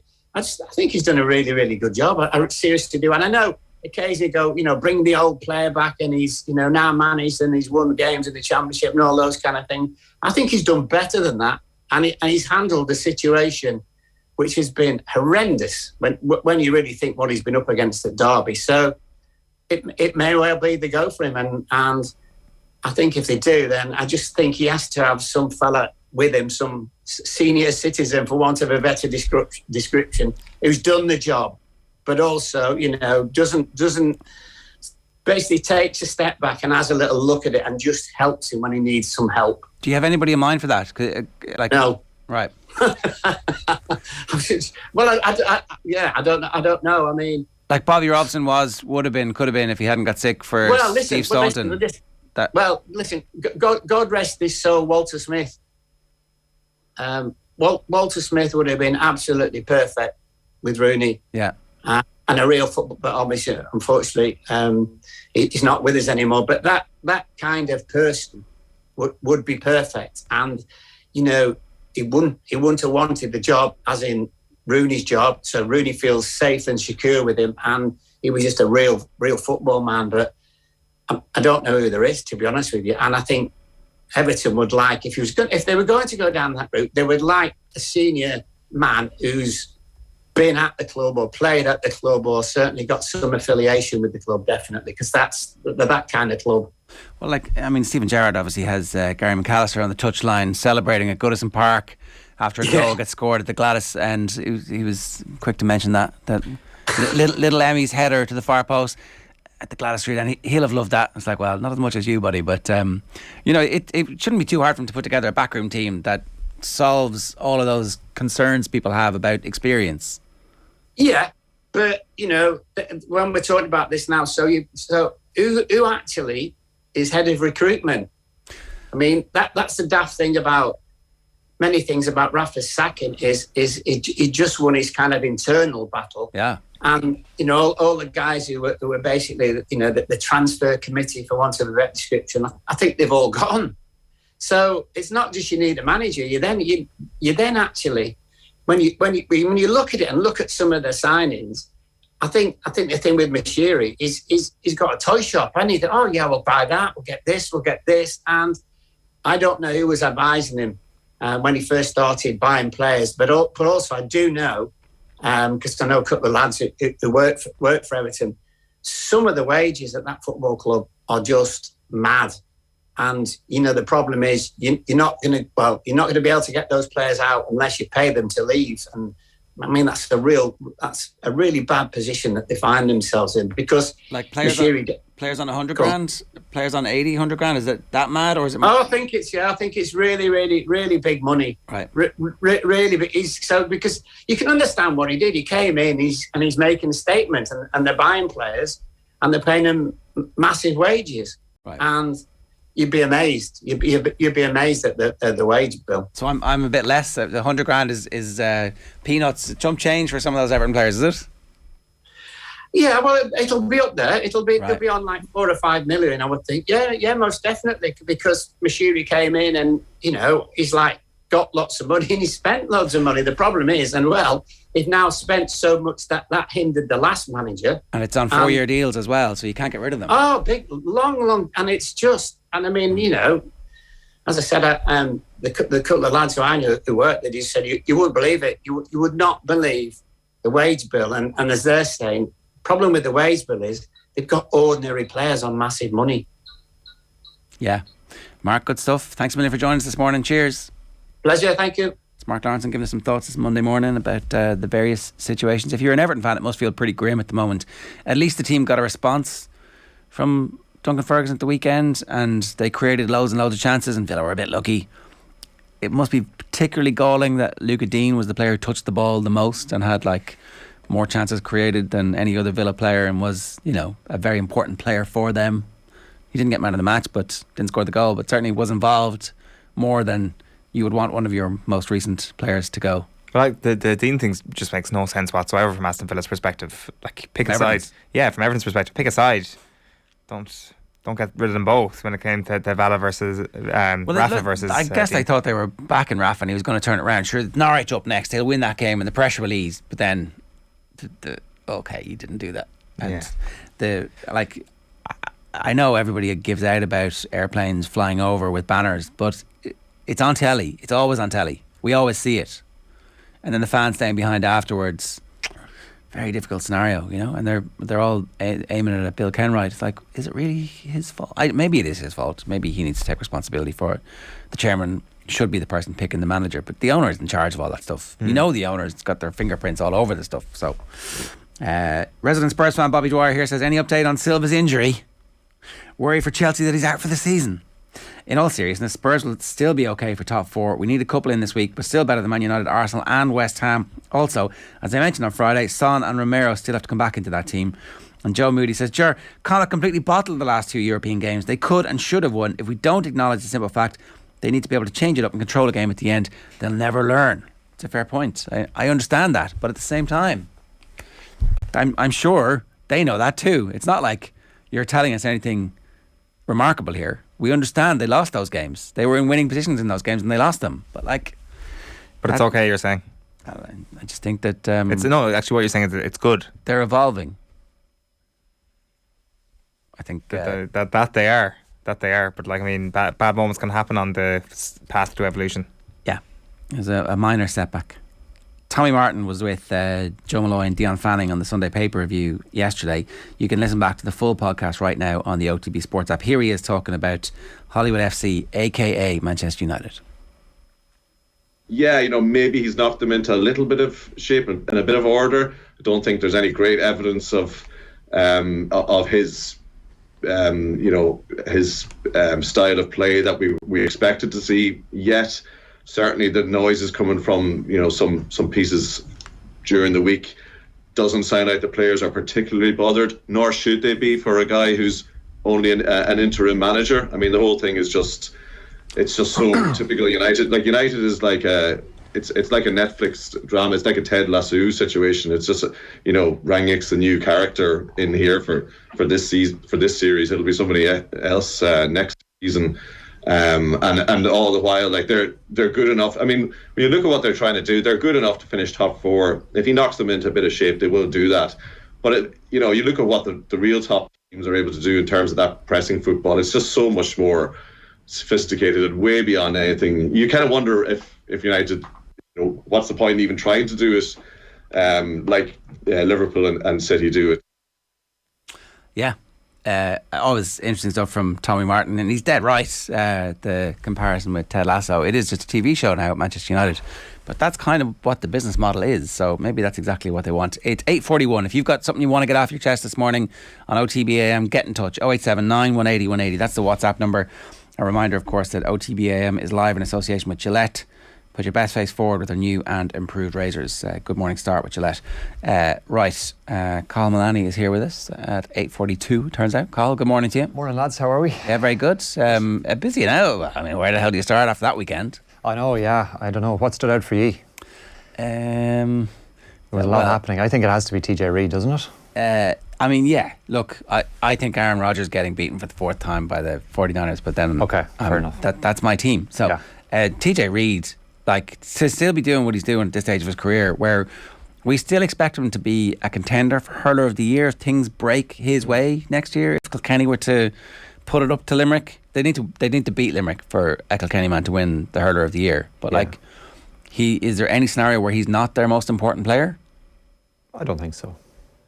He's got to be at the heart of it. And I think even without thinking about the inter-county game, if we look at the club final now, Ballygunner against Ballyhale, I mean, that is going to be an absolute cracker in 3 weeks' time. And I think a lot of neutrals will probably back Ballygunner there in terms of, I suppose, Waterford haven't been able to get over the line in terms of winning an All-Ireland championship at inter-county level. They'd love to see Ballygunner. They've been knocking on the door, haven't they, at provincial level and now at All-Ireland level as well. But that's going to be a real one to whet the appetite. But if you're St. Thomas's this morning waking up, I mean, you've done everything. I listened to their manager's post-match yesterday as well, and they pretty much did everything that they could have done to win that game yesterday. They came back from the sucker punch almost of the penalty, and it was like a remarkable ability to get back up the pitch, get a couple of points, and get their deserved victory, which is what I thought it was, and then for it to go the way it did. And we were talking about the goal earlier at the top of the show, and about the goalkeeper maybe trying to run around Colin Fennelly, but there's only so much you can do in that situation, I think. It would be quite the level of minutiae if you're trying to prepare for a situation where you're stopping that scenario in training, for example. So I think there's just a lot of bad luck that they felt yesterday. I think the penalty was just a bad call, just a really, really bad call that went against them. And once you put TJ to that position, you always know that there's going to be some sort of outcome where it's going to lead to disaster for St. Thomas's. But TJ, is there a scenario where Kilkenny win in All-Ireland and he's not Hurler of the Year? Probably not. It's just that he can do everything. He's going to be he's going to give you the Patrick Horgan level of just pure ruthlessness on the scoreboard, on top of the frees, penalties, and he'll rack up a crazy score to put himself into the spotlight. And then it's his all-round game as well. His tackling, his off-the-ball work, which makes him so important to Kilkenny. And I just mentioned a bit of his preparation here as well. I don't know, did you spot these quote Irish Independent that I'm reading it in this morning, that he dipped his hurl in water the night before so that it was heavier. Right. And he says that helped with the connection that he got on some of his frees and for that that free yesterday, which is really interesting. I think, like, I wouldn't be overly familiar with preparation of a hurl before a match, but that he did that to leave it a little bit more weight. And he said he's glad it came into use because the penalty and then the free, that he struck them both very well. And I mean, when you look at the free, even on camera, the way that the ball flew into the net, I mean, it's just struck so sweetly. Right. So like, obviously, it's a well-known tale at this point that soaking slitters in a bath of water the night before the game would certainly be of advantage to you if you manage to somehow sneak that into the opposition goalkeeper's hands and all of a sudden their puck outs are going 10 yards shorter. Yeah. But actually soaking your hurl in water, and it's interesting. And also by the end of the game, you'd assume that the water's evaporated by that point. True. I mean, the physics of hurling is fascinating. Yeah. But brilliant game, and obviously the J season cranking up again next week, and now with all Ireland clubs football and the National Football League as well. But I suppose on the Premier League front, I know you've been discussing the refereeing decisions over the weekend, but the Crystal Palace boss Patrick Vieira felt the decision to award Liverpool an 89-minute penalty in their 3-1 defeat in the Premier League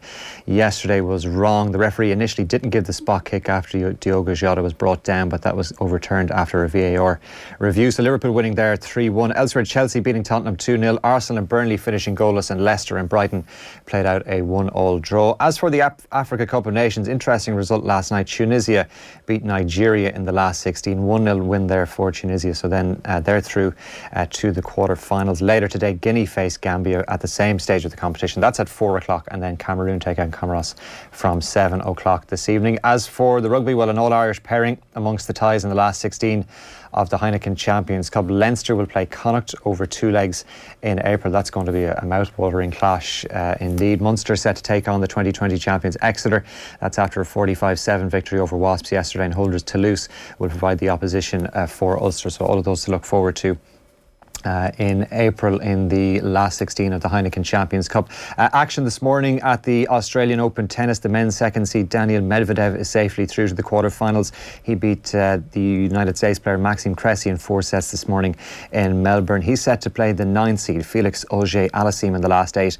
He was a winner this morning over Marin Cilic. In the women's singles, former world number 1 Simona Halep lost out to Elise Cornet, and I saw somewhere this morning that Elise Cornet is through to the Grand Slam quarterfinal for the first time in 63 attempts, which is something else in terms of staying power. Sorana Cristea currently leads Iga Swiatek by a 7-0 in their match that's currently on court at the Australian Open this morning. So that competition edging towards the business end. We mentioned the Gillette Games. TJ Reid's last gasp goal secured Ballyhale Shamrocks a place in this year's All-Ireland Club Final, hurling club final. 2 15 to 20 point winners over Galway St Thomas's yesterday. Ballygunner beat Schlockneil by 219 to 117 on the other side of the draw. That final is scheduled for mid-February. The All-Ireland hurling champions Limerick, meanwhile, collected more silverware yesterday.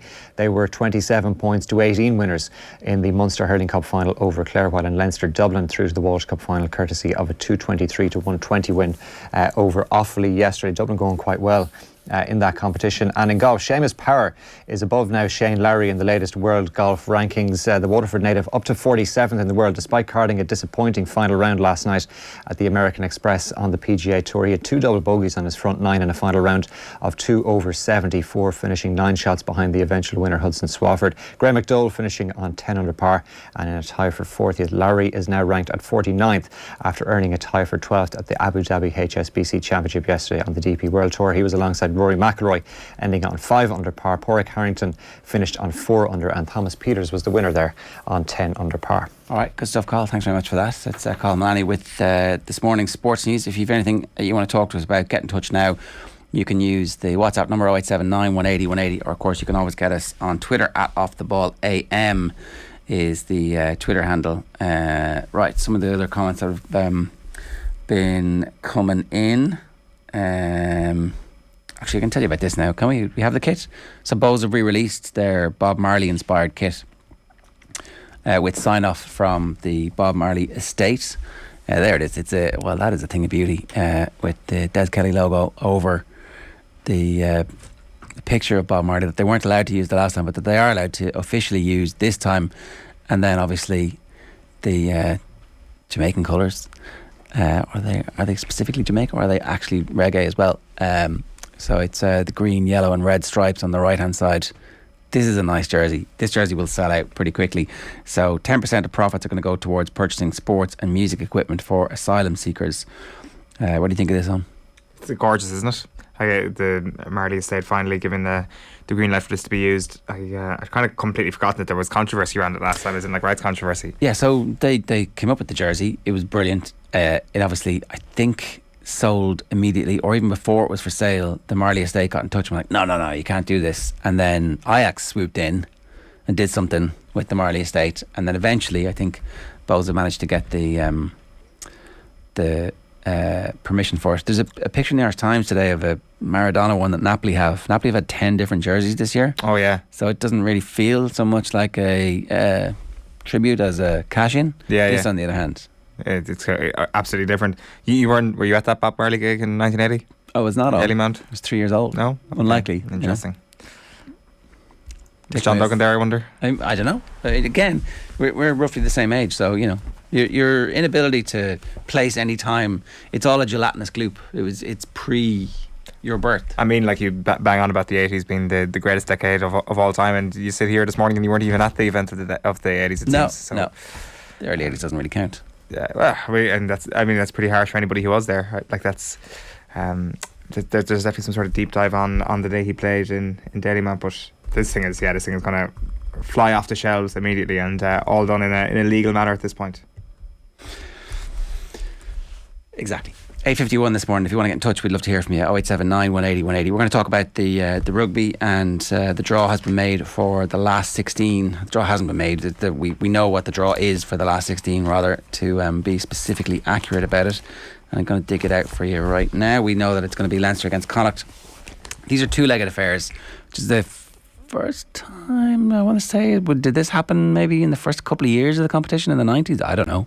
Do you know? No, I don't know. So is this the first time we've had home and away knockout? And it used to happen in the Challenge Cup.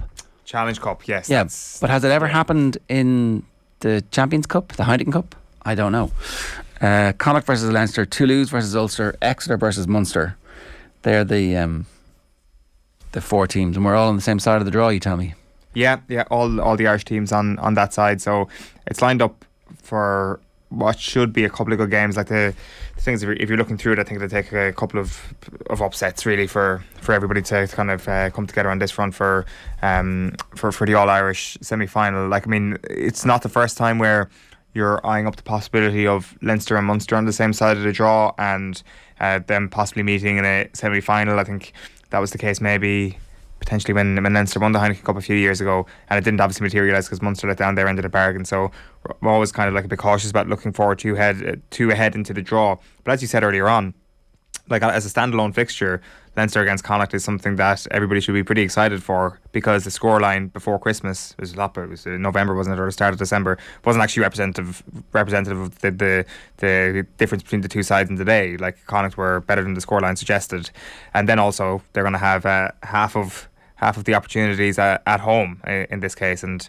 that's just like a massive thing for them. The second leg, obviously, being in Dublin is going to be big, but if Connacht can get a win at home in the sports ground, which definitely isn't beyond the realms of possibility, all of a sudden it just makes it a very tasty encounter in Dublin, and it could possibly be played in the Aviva Stadium. I know they're talking about that at the moment and making their mind up on what they want to do, but like, with people eager to get back to games now and stadiums being allowed to be full, you'd suspect that it could sell out the RDS plus a few more thousand, so may as well put it into the big house. Maybe it's hard to know. Alan Quinlan is with us this morning. Alan, good morning to you. Morning, lads. How are you? Yeah, so Munster are the best team in Europe again. All is well in the world after the weekend's performance.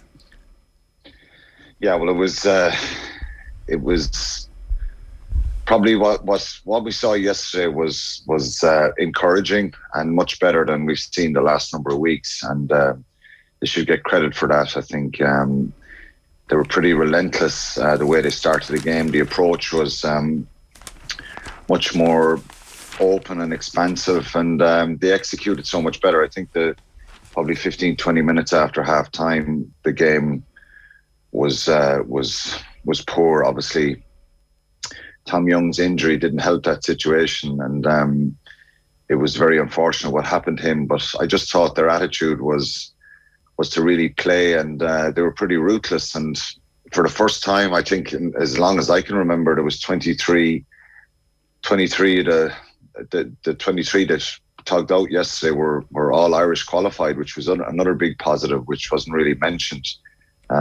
So they got a fair bit of flack in the last few weeks, and I think what we saw yesterday was what they're capable of. Yeah, I think so much better. One of the points that Niamh Briggs has been making on the Red 78 podcast to you is that she's more interested in intention than execution, because at least if you're trying it, you'll get the execution right over a period of time. And she was making the case that in recent weeks there have been signs that they're trying to keep the ball alive, they're trying to go wide when the opportunity is there, they're trying these crossfield kicks in various positions that whoever feels like the opportunity is there for them are entitled to go for it. And what happens is that over a period of time everybody gets better at it, more comfortable, and then you see a performance like this. Well, you think it does come, Ger, with continuity and selection and more games, and I think that was the biggest concern for me. Was I just think they really needed a performance yesterday for themselves. You know, they play Zebra next week, and then obviously the internationals away. There's a long break, so this was a really important game. They had a big crowd back in the stadium, and I just think for their own confidence and self-belief, it was vital that they executed much better yesterday. And you know, as Niamh was saying, it was a very valid argument to say that they have been trying, particularly since the Ulster game, when they had 14 men. They were trying to do certain things. Some of the timing, the execution wasn't great, and they're a team that need matches together. And you know, I think a lot of the passes were sticking yesterday, and the shape that they had was much better. And I just think they set their stall out from the word go. I think it was 19 or 20 phases for Conor Murray's try, and I just thought, wow, this is exactly what they're capable of, and this is how you hurt the opposition, and this is a real team effort that they're all you know, singing off the same hymn sheet, and so it was so much better yesterday. And you know, Wasps beat Toulouse last week. I did that game, and I was fearful about Wasps coming to Thomond Park, even though they have a lot of injuries. They were brilliant last week against Toulouse, and Munster deserved credit for what they did yesterday. Alan, I wondered, in a way, have we kind of forgotten about what Munster had to go through before Christmas in terms of literally being across 3 different countries? No, I don't think so. But like, I'm sure that's like a huge factor, the fact that they're trying to recover from that level of, I guess, chaos, and that cohesion that's required for the style of play that people want to see. Like that's just rebuilding again. Is that just giving them a free pass for what we've seen over the last couple of months? No, it's not. And that's the word. I use the word mitigation a lot. There's reasons for certain things that happen in certain games, in all sports, and you try and find reasons. And that was one of the big issues, was lack of continuity in selection.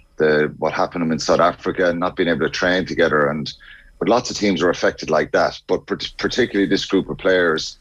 I think trying to change a structure and the criticism they got on was based on what we saw, and particularly up in Connacht, not actually trying to play. And the point that Niamh is making, and other people have made, is certain things that they're trying to do in the last couple of weeks, and they kind of came off, and they were so much better yesterday. And that comes with, you know, you review the match and you look at it, and different coaches highlight certain areas. So that hasn't been forgotten completely. I think, should it still have been better, some of the execution? Yeah, for sure. And you know, they won 4 out of 4. They finished 3rd in Pool B. It's a situation that gives them a very, very tough game against Exeter. Doesn't guarantee them a home quarter final. But I think what the results have been really positive, and the reasons for, you know, there are reasons there why the performances weren't great. But I think some of the stuff that we saw and wasn't good enough, and should be better for this level of player, aside from the obvious fact that they hadn't played in a long time.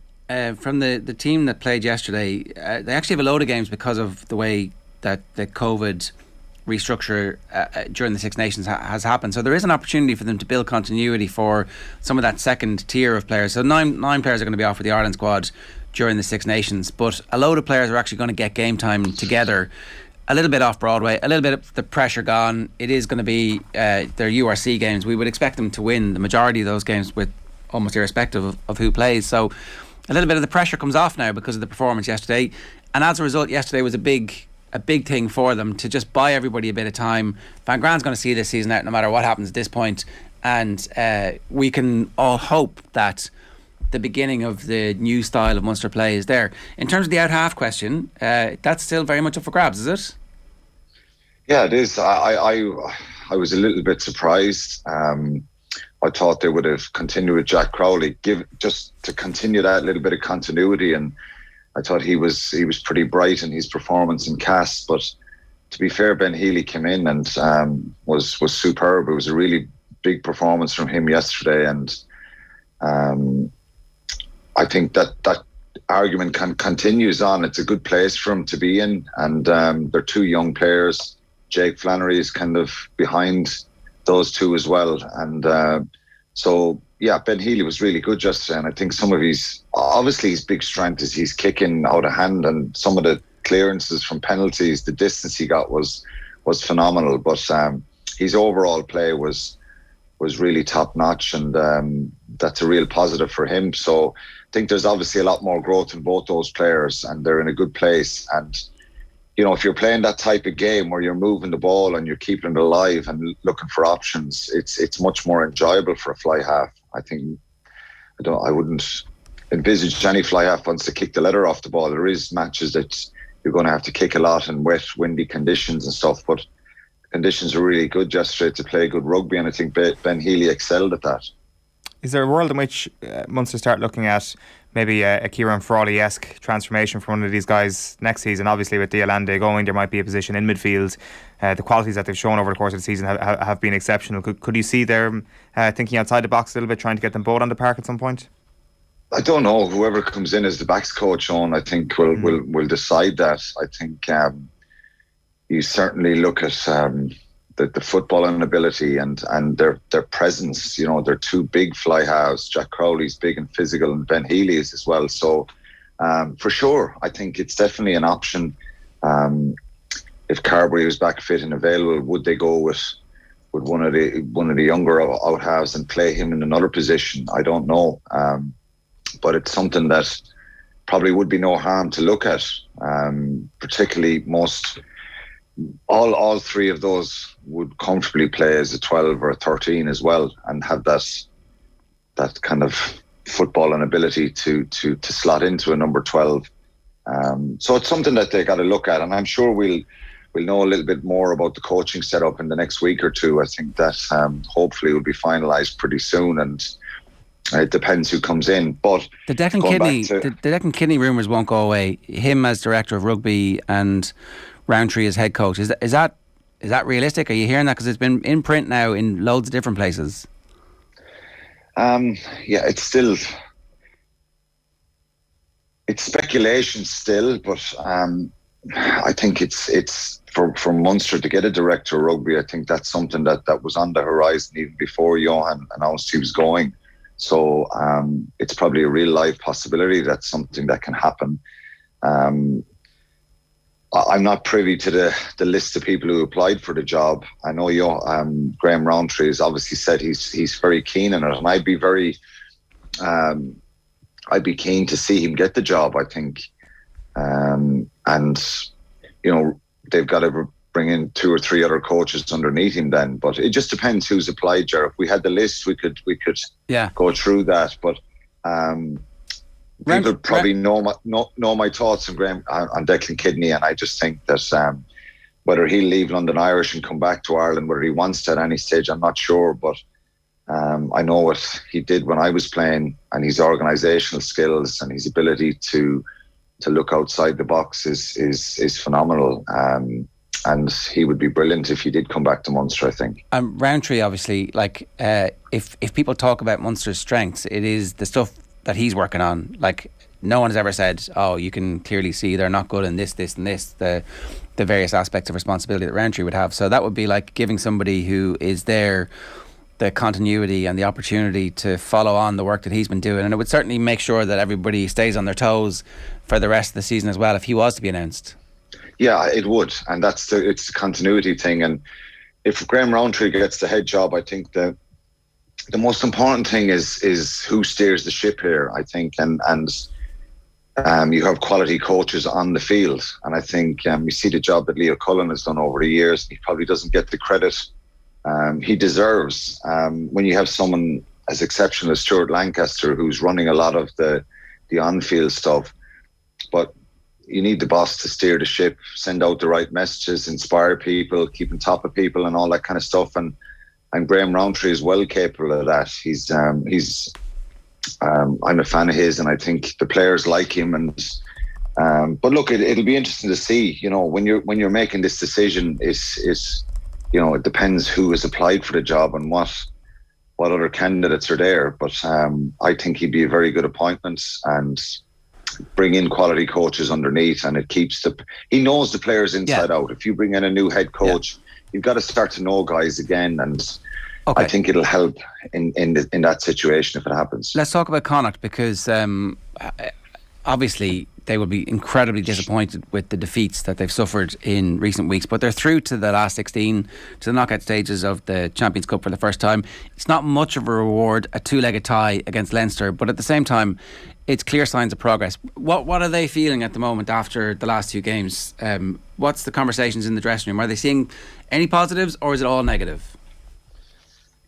Yeah, I think that it's, first of all, it didn't make any difference to where they actually finished, because of they picked up 2 points yesterday. I think they'd be very frustrated that they didn't see out the game. It's something that they'll certainly look back on with a bit of regret. They had control again and were in a very good position, even at 31-20.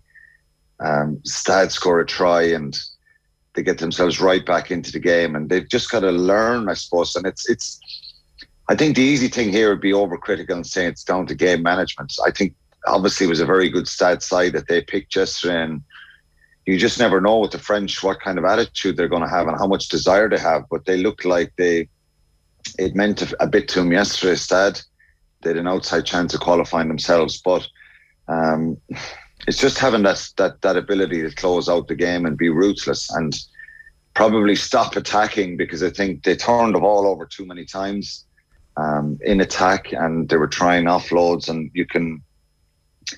that can be a really positive when they come off, and they scored some brilliant tries yesterday. But it's just maybe a harsh lesson again of learning when to see out a game and control the tempo. And unfortunately for the last 10 or 15 minutes, they weren't able to do that yesterday again.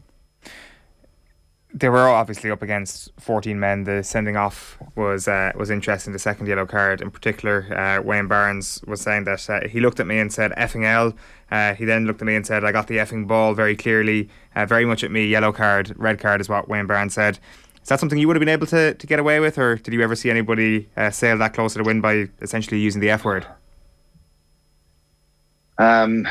I think Wayne Barnes made a correct decision. I think if you get on the wrong side of the referee, and what he did to Shane Delahunt, for me, was really cynical, and that was potentially a red card, in my opinion, on its own. And I think the only one I can remember, and it was against Wayne Barnes again, where he used foul language to a referee, was Dylan Hartley. In the Premiership final a number of years ago, and he ended up missing out on the Lions tour to New Zealand. I never really heard players use foul language to a referee. Of course, you complain and you're in that situation about, you're legal and you're on your feet and it was the wrong decision. But I think he deserved a red card, and I'm surprised with the reaction, but he should have been just much more careful, and I'd have like the Stade players or captain didn't have any issue with it. Clearly said that what he said was out of order, and I'd never seen that before. I was surprised with his reaction, but it was an immediate reaction from Wayne Barnes. And as long as I played, I never heard anyone using kind of foul language towards a referee. Of course, I complained plenty of times myself when decisions went against you, but you've got to learn to just be much more careful with that stuff. Were you one for the sir? Would you, or would it have been? No, I would have just said I was on my feet. I was on my feet, and you kind of look at the referee. But as much as the red mist got me at times, and you know, I was fired up, I never actually used any bad language to a referee like that, and it's no surprise when you get sent off. But I wouldn't have been sir. If I think if I was running across the field, Ger, I would have been. A lot of the time, I would have kind of had the ability to be running across the field or close to the referee and say, "Look, I was on my feet there. I thought it was okay." You might gesture something with your hands or show your frustration, but you can't say anything like that. Yeah. I'd never really seen that from any players. One last one. Ulster are kind of the direct opposite of Connacht, where they get themselves into these, we're absolutely cruising, we're 20 points up against these really great teams, and then they fall asleep for 10 minutes and make the games complete roller coasters, with the last couple of plays being a bit helter-skelter. But they're very, very, very exciting to watch. And I don't know, is there any way we can just find a role for Lowry in the team where whatever the job is, like, just get him in the team and see what happens? There is similarities between Ulster and Connacht. Like, Connacht were brilliant yesterday in some of the tries they scored. The Jared Butler try in 60 minutes was unbelievable. And we have to say, Jared, that, you know, Connacht get into the knockout stages is brilliant, and they deserve it for the approach they have. Ulster are a little bit similar in some senses. They probably have a little bit more steel. Their scrum is better, and that was an issue for Connacht again yesterday. But Lowry was brilliant, wasn't he? James Hume, Balakoon, and they're bringing a little bit of X factor. And Lowry is kind of defying all the odds, because people would have looked at Michael Lowry for the last couple of years and said, yeah, he's incredibly talented, give him a little bit of space and he'll step you and he'll make line breaks. But I just think he's grown in confidence. He's physically able to look after himself. He's defensively sound. And you have to seriously consider options of having him, whether it's coming off the bench or starting in a team. Yeah, I know there's a lot of quality there. You have to. Cheslin Colby. I was going to say, I just googled the heights. Michael Lowry height 1.7 meters. Cheslin Colby 1.71. I mean, people can do it at that height. It's not that big a deal, and he's got the same feet. I'm not saying he's the same player. I'm pumping the brakes on the hype. You know, who knows? Yeah, exactly. And when you have that sort of talent, you can't overlook it. And I'm delighted. I think he deserves so much to be in the squad. He's good in the air. He's brave. He's so many qualities to his game. And it's brilliant that he's in the squad. There'll be a hesitancy to say put him into the team now because you're playing against bigger wingers or bigger back three players. But he's doing it consistently now for Ulster, and he has to be seriously looked at for Irish selection. Yeah. All right, Alan, good stuff. We'll leave it there. We'll get more in depth on Lowry when we're talking about the back three on the depth chart this week. Thanks a million, Alan. Cheers. Cheers, lads. Thanks. It's Alan Quinlan there. Any mention of Leinster's 10 tries away from home, 23 tries in the last two games in the Heineken Cup. # Munster TV. Mm-hmm. Yeah, okay. I can't believe you're so Leinster biased. I can't believe you're so Munster biased. It's like, okay. We are, though. Which? Both. Well, but this guy's saying we didn't do We're Connacht biased as well. Ross Cahill, tempting fate. I would have preferred Bordeaux to Connacht. We need a tough game in France. That's I see Leo Cullen's pseudonym is Ross Cahill. That's what they're thinking deep down in Leinster, isn't it? Like, you can be that's actually, sorry, the subtext that we've all missed here this morning. Ger coming on at the top of the show being like, oh, Connacht aren't you great? We've all just forgotten the context of Ger being a massive Leinster fan, and the fact that you were being like, oh, aren't they so great, and all that. I'm looking forward to those two games. They're going to be good games. Genuinely good games. I'm sure you're being very genuine. I love Connacht. I think they're great. OTB AM brought to you by Gillette. Good morning. Start with Gillette. Put your best face forward with their new and improved razors. You can get in touch. 0879 180 180 is the WhatsApp number. Here's what's coming up on OTB Sports Radio today. OTB Gold, Bod meets Isa. It's Brian O'Driscoll meeting Isa Nasewa just days after he kicked the winner in the Champions Cup final. State of the Union at 3 o'clock. Keith Wood The Split Season, the club documentary series that we made last year at 4 o'clock. OTB Gold is the Chris Heron interview. That's well worth your time. Chris Heron was the subject of a 30 for 30 about his drug addiction while he was playing in the NBA. And OTB is live tonight from 7 with a look back at everything that went on over the course of the weekend. Up next, Mike Carlson joins us to talk about the NFL playoffs. An amazing weekend of NFL. Stay tuned. OTB AM on OTB Sports Radio, Ireland's first and only sports radio station. The Football Pod on OTB Sports. I remember having the argument with Jack beforehand, kind of going, Jack, if this shit doesn't work, you better put me back out in field and don't whip the big donkey out of full forward. Get the hop on everyone else and hear the Football Pod first on the OTB Sports app every Tuesday. I tell you, we were angry after that game. Dublin came back, I remember, in 2015. It was, we're putting this right. For the latest on GAA, rugby, football and much more, download the OTB Sports app, turn on push notifications and hear it here first. People went racing because A, that's how they had a bet, and B, that was how they actually could watch the race. Correct. Yeah, I mean, the other way was they used to. I think they used to sometimes give the racing results on the radio. In fact, I can remember at I think it was 3 o'clock on Radio Éireann.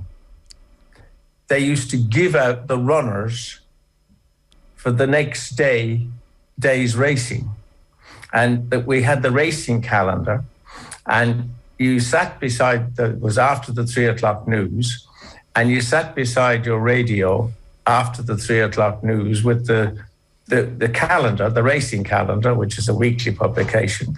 And the racing calendar used to publish the entries. And then you sat beside the radio, ticking off the runners for the next day. There were no jockeys, of course. You declared the jockeys on the day. But it was a lot different, I can tell you. I think people do pine for that time as well, Ger, where the betting, you didn't know anything about the betting. Like, whereas now it's priced up over in the space of 5 minutes the day before, and then the market forms throughout the day and blah blah blah blah, and everyone says it's great for punters. But in those days there was that massive anticipation of whatever amount of minutes before the race, the first bookie would go up, and that was that. Well, you know, people, even though training fees were £10 a week or whatever, people still bet in 500s and thousands. Wow. Which by today is just enormous, and that was quite normal. I mean, that wouldn't be the way. Nobody would welsh on that sort of money. With prices from only €289 for fully comprehensive car insurance, everyone's making the jump to getsetgo.ie. New business policies only. Prices subject to minimum premiums. T's and C's apply. MCL Insurance Services Limited Trading is getsetgo.ie is regulated by the Central Bank of Ireland. OTB AM. With Gillette, put your best face forward with our new and improved razors. Right, 17 minutes past 9 this morning. Time for to turn our attention to the NFL. Mike Carlson, I don't know where you want to start, but that was one of the all-time great weekends of sport from an NFL perspective. Where do you start? Probably with the first game, because they got better as they went along.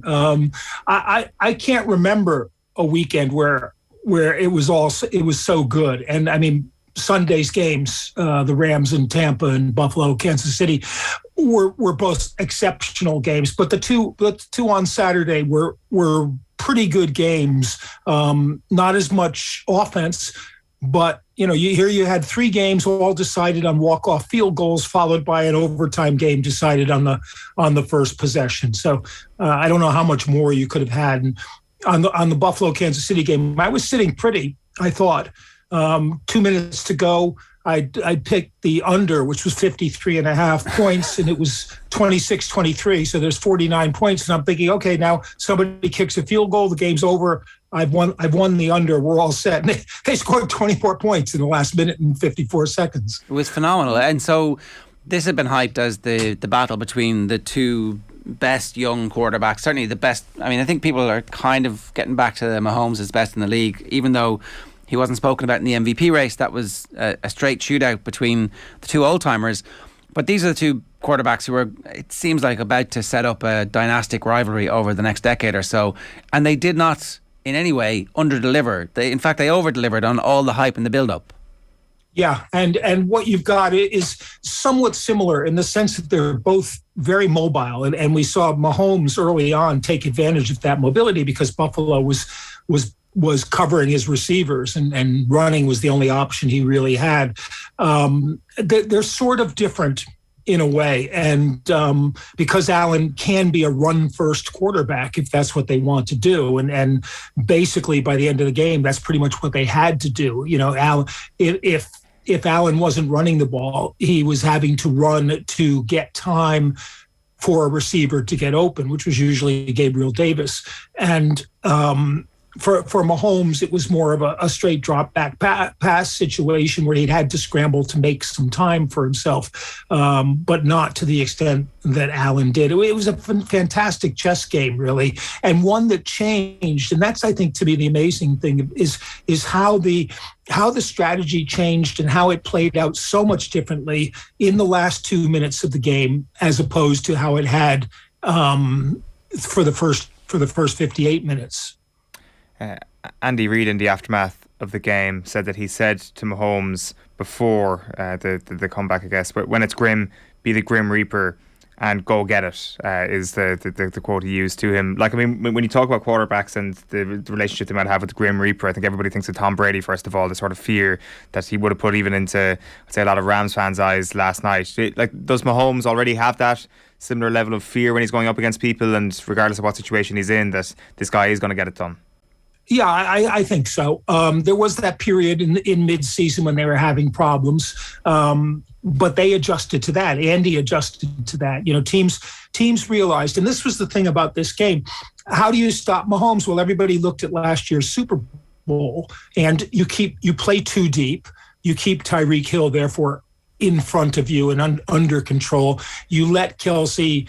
if they're going to beat you, you let them beat you with 8 or 10 yard passes to Kelsey, which they have to keep making. And Andy adjusted to that and adjusted quite well. And Mahomes did. And now he's back into the mode of the last couple of seasons where just as you say, people fear him. And what I love is watching the shots of him on the sideline where, he goes to the sideline, sits on the bench, and usually you see, like, they're looking at their tablets or they're talking to this, and Mahomes is sitting there like he's waiting in a dentist's office for the next appointment. He's just so relaxed and casual. And the great thing is that Kansas City and Buffalo will probably for the next few seasons be able to stage this kind of match almost annually because they were obviously the two best teams in the AFC. And most of us were considering that this game was sort of the AFC championship game. No disrespect to either Cincinnati or Tennessee, but these two teams are on a different level to those two. And and when I say Cincinnati, Joe Burrow and maybe Justin Herbert, are the next two guys coming along in the AFC as well as great young quarterbacks. Yeah, it looks like it's well set up for the future. Famously, George Best at the Nou Camp in 1999 walked out when Bayern Munich were 1-0 up against Manchester United in the Champions League final and missed the 2 injury time goals for Manchester United that won the European Cup. I went to bed last night when Tampa Bay decided to kick the field goal. I was like, this game's over. It's whatever, 23-6 or whatever it was. Tom Brady's getting battered physically, mentally, emotionally. This is the end of it. I don't want to see this. I don't need to go. And then I woke up this morning from a WhatsApp. One of my mates, I love the playoffs. It was like 11 o'clock. I'm like, hang on, that must have been the first game. But what happened? And I almost missed one of the all-time great sports stories.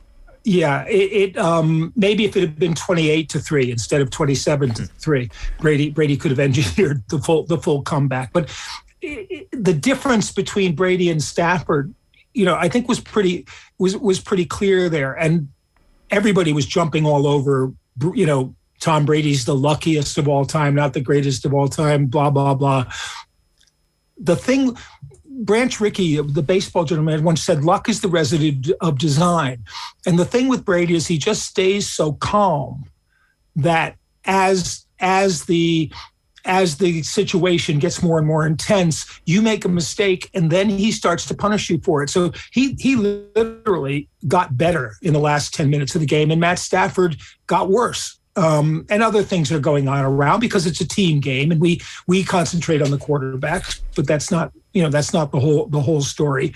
And then I thought Tampa just basically took their foot off the pedal, and allowed those 2 passes to Cooper Kupp, and full credit to the Rams for going for it. And Stafford hit both of those passes to Cooper Kupp, which set up the winning touchdown. So, we weren't treated to a second overtime game, which probably would have been a lot of fun to see. But, it turned into a great contest after one that really did look like Tom Brady's all done. And, everybody's saying he's going to retire and whatever. Plus, he got his first ever disorderly conduct citation for complaining to Sean Hockley that he'd been fouled when Von Miller hit him helmet to helmet in the head, which was a perfectly valid complaint, and it happened literally in front of Hockley, about 3 feet away from him. And why he didn't call it, I have no idea. But there's Brady with his mouth bleeding, and Hockley gave him, I think it was the third. They had 3 15-yard unsportsmanlike conduct penalties. Yeah. And that, those penalties over the course of the game, they all add up, particularly in a game that ends up as close as it did. So, but is it the end for Brady, do you think? He wasn't saying, which you wouldn't really expect him to. I think they got to this point without part of their star lineup, and everybody talks about the Rams, and the Rams brought in Odell Beckham and they brought in Von Miller, when they had holes in their lineup they needed to fill. I think a lot will depend on what they intend to do next year. Now, maybe Brady feels beat up. Maybe he's feeling 44 years old. But getting this close and then being frustrated to a guy like that probably brings him back for another year. It was a bad day basically for the really old quarterbacks. The new breed is coming on. Aaron Rodgers, couldn't do very much in Green Bay, but neither could Jimmy Garoppolo, to be fair. And Green Bay wins that game if they're simply able to play special teams, and they couldn't do that. Well, they can't count. And they can't count. That's right. The last play of the game where Gold kicks the winning field goal, they only had 10 guys on the field just to make it interesting. It's bizarre, that a team all of a sudden can melt down in one category, and blocked field goal cost them 3 points. Obviously, the only touchdown San Francisco got was on the blocked punt, and then they didn't have enough rushers on the field goal that San Francisco kicked. So, it's a totally different story, and I think what we saw. It's funny too, because normally when you're in the division round, the bye week teams are usually automatic good favorites. They're at home. They've had a week's rest. They're, by seeding, at least the better team. So it's usually easy to pick them. And then some people say, you should, if you can't decide, pick the team with the better quarterback. Well, in the case of Cincinnati, Tennessee, I was amazed that people were still picking Tennessee, because Cincinnati, I thought, has the better quarterback. And, Tennessee's defense was simply not able in the end to stop him, despite sacking him 9 times. And my friend Doug Farrar came up with the stat: the last quarterback who got sacked 9 times and won a playoff game was back in 1966 in the American Football League, before the leagues merged. It was Lenny Dawson of the Chiefs, who's in the Hall of Fame, and they won that game over Buffalo 31-7. How your quarterback gets sacked 9 times and you score 31 points and win is kind of beyond me. But, I thought that game boiled down to Derrick Henry not quite being 100%, but they were treating him like he was. And Devonta Freeman, every time he touched the ball, he gained 8 to 15 yards carrying, because he was hitting the hole more quickly than Henry was. And I was amazed that they didn't go to him just a little bit more than they did, and Burrow's played well. Jesse Bates announced his stardom, I think, the safety for Cincinnati in that game. But, now everybody's going to go in and look at the championship round, and you have Kansas City at home against Cincinnati, and I doubt anyone's going to be thinking that Cincinnati's going to win that game. And then you have another matchup between San Francisco and the Rams, and for Sean McVay, who basically comes out of Kyle Shanahan's, nascent coaching tree. San Francisco's kind of had the Rams number, but they're playing in LA. That's going to be a really interesting game as to whether they can generate enough offense to get to the Super Bowl. I noted that Jimmy G I think he threw, it was 11 for 19 for just over for 130 yards or something like that, which is virtually the same statistics he had when they made their playoff run in 2018 and got to the Super Bowl. They did it mostly on rushing. Raheem Mostert had over 200 yards in one of those games, and Jimmy G they weren't letting him or making him pass the ball a lot. So, I think that's going to be a really fascinating game. But, I doubt it's going to be anything to match the two games on Sunday. I mean, that's an all-time day. It's a great weekend, but that was an all-time day. Is Aaron Rodgers done? No, I think he probably goes somewhere else. But that to me means he goes to a team that's got a legitimate shot at being a contender. And I've been saying the same thing when I pick games for, 5 or 6 years. How much you pick Green Bay is based totally on how much faith you have in Aaron Rodgers. I don't think it's really a question about MVP because he so obviously puts the team on his shoulders week after week, and if he has a bad game, they're going to lose. The obvious kind of landing spot in terms of talent would be Denver, a team with pretty good talent all around, including a pretty deep receiving core. That lacks a quarterback. And, so maybe John Elway goes up to the frozen tundra and persuades him to do it. But the other thing that we don't know about is his off-field career. Like a year ago, he was talking about being the host of Jeopardy, or Jeopardy was talking about him being the host of Jeopardy. And he has a girlfriend in the business. So, he obviously wanted to sort of be on the West Coast. Denver isn't quite on the West Coast or a media center in those terms. Plus, he's kind of marked his card a little bit with all of the COVID controversy around him. So he's all of a sudden not quite as popular a guy as he was before that. So, maybe he just makes a football decision to keep going. He doesn't have to. He's not like Tom Brady in the sense that he doesn't seem driven to always, have to win. I could much more easily see him hanging them up and saying, well, it's been a good career. But, I still think it has to kind of nag at him that only once was he able to take that Green Bay team to a Super Bowl win. Yeah, absolutely. And it's definitely going to be a mark on his legacy. Mark Dunning wants to ask, can you ask Mike if he thinks the Bills should have squib kicked the last kickoff to try and take some time off the clock?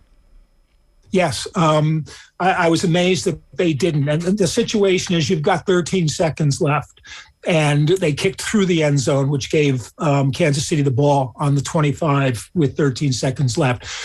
A lot of teams have taught their kickers, or the kickers have developed, just to kick short on it, sometime on occasion. You remember Gostkowski used to do this for New England regularly. You put the ball around the 5-yard line, and then the other team has to run it out. And if they don't run it out beyond the 25, you're ahead of the game.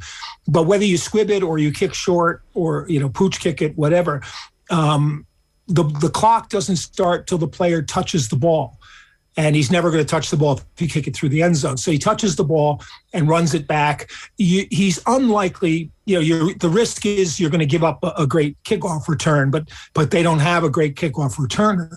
And you therefore use up 3, 4, 5 seconds. Now Mahomes is down to 10 or maybe even 8 seconds to go 75 yards, or let's say they have a decent return, he has to go 65 yards.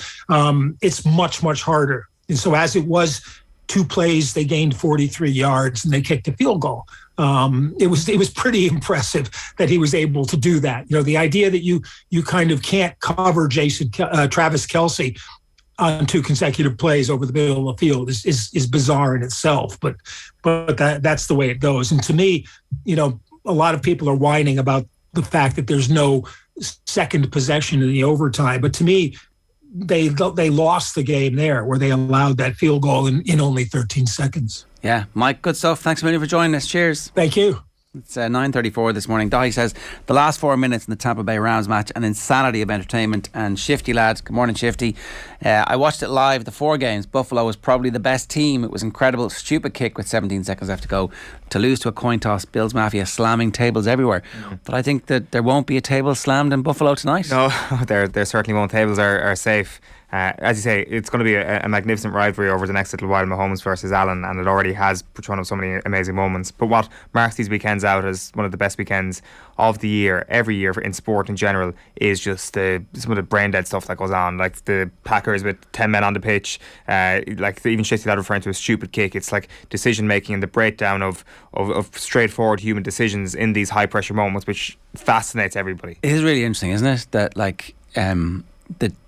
the defence gets awful when there's only a minute left in the clock. They kind of forget how to defend, and all of a sudden, the rest of the match you were taking 8-10 minutes to move the ball from the 25 to the other 25. Now you can do it in 2 passes. Yeah, it's like it's the. I'd love somebody who understands game theory to explain this to me. The whole sense of jeopardy and like everything's on the line right now. It's been on the line the whole game. Yeah, and the stuff that you were doing the whole game really worked, but now you stop doing it because you're like, we need to stop them from getting out of bounds because time is most important. It's like, I'm just going to run straight down the middle of the field. It's mad. It's really mad. It's like when the All-Ireland Hurling semi-finals were so wild and before Limerick had become the greatest team of all time, the jeopardy, you did not know what was going to happen for a couple of years there. Yeah.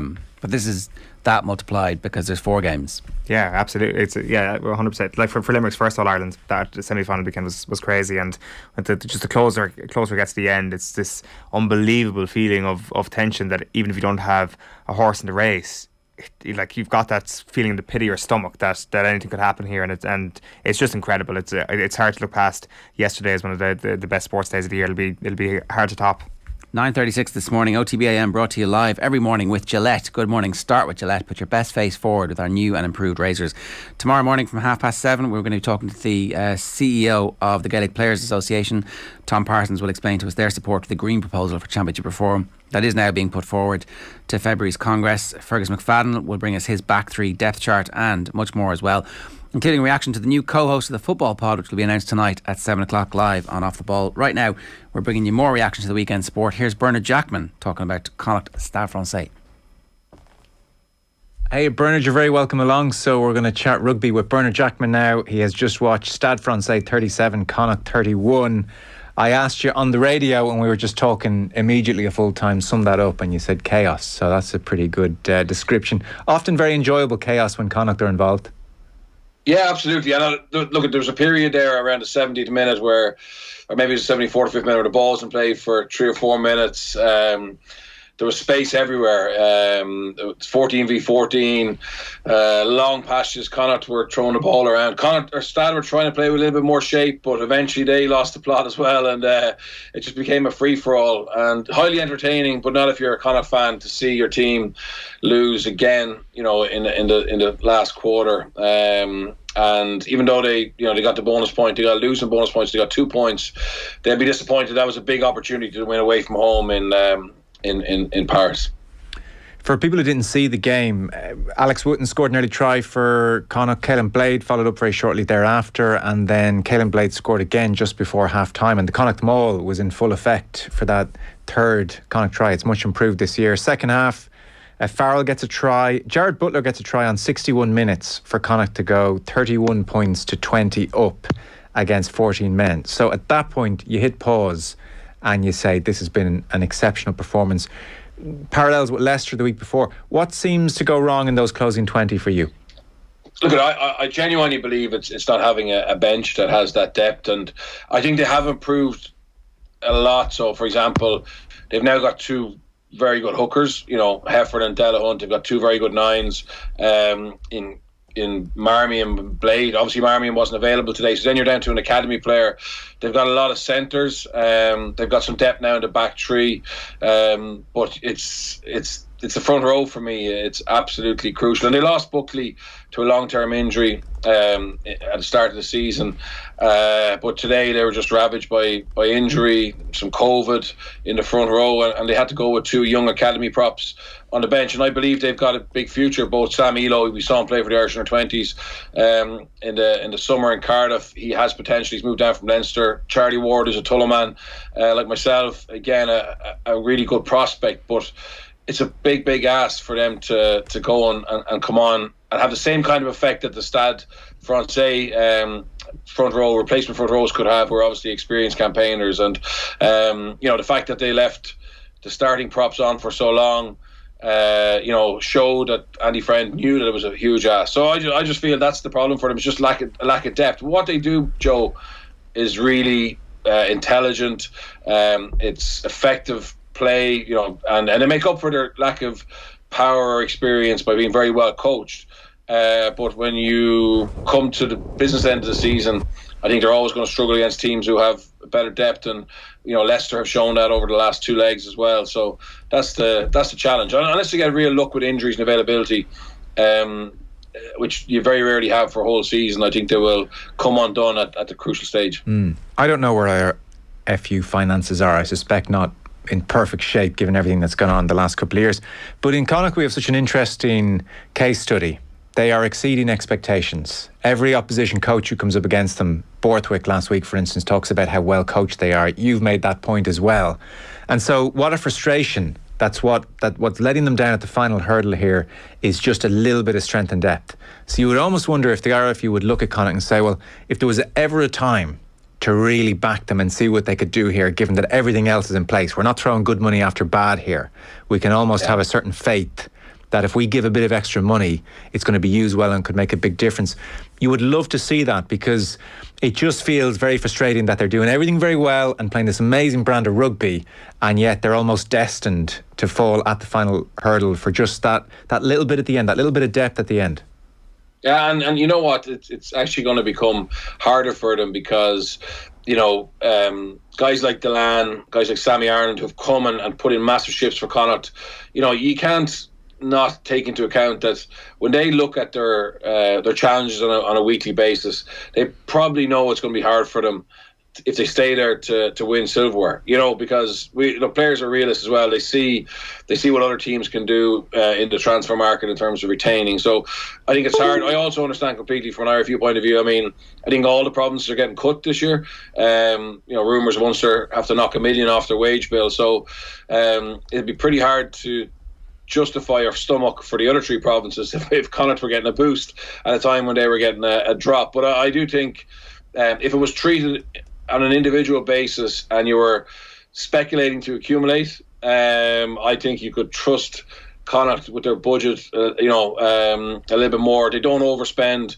They make mistakes as everyone else, but even when they go for non-Irish, Mac Hansen is Irish qualified, so we went and found an Irish qualified player who hadn't got a massive CV, and now he's in the Irish squad. So I think time and time again they managed to do very, very well with what they have. They're blooding young Irish players on a regular basis, so we see a lot of Leinster Academy rejects or guys who didn't make the Leinster Academy at the end of the sub academy go down there, and Prendergast is another one of those who's now in the Irish squad. So they're doing a service to Irish rugby. They're going to be moving to a new stadium hopefully the next 3 or 4 years.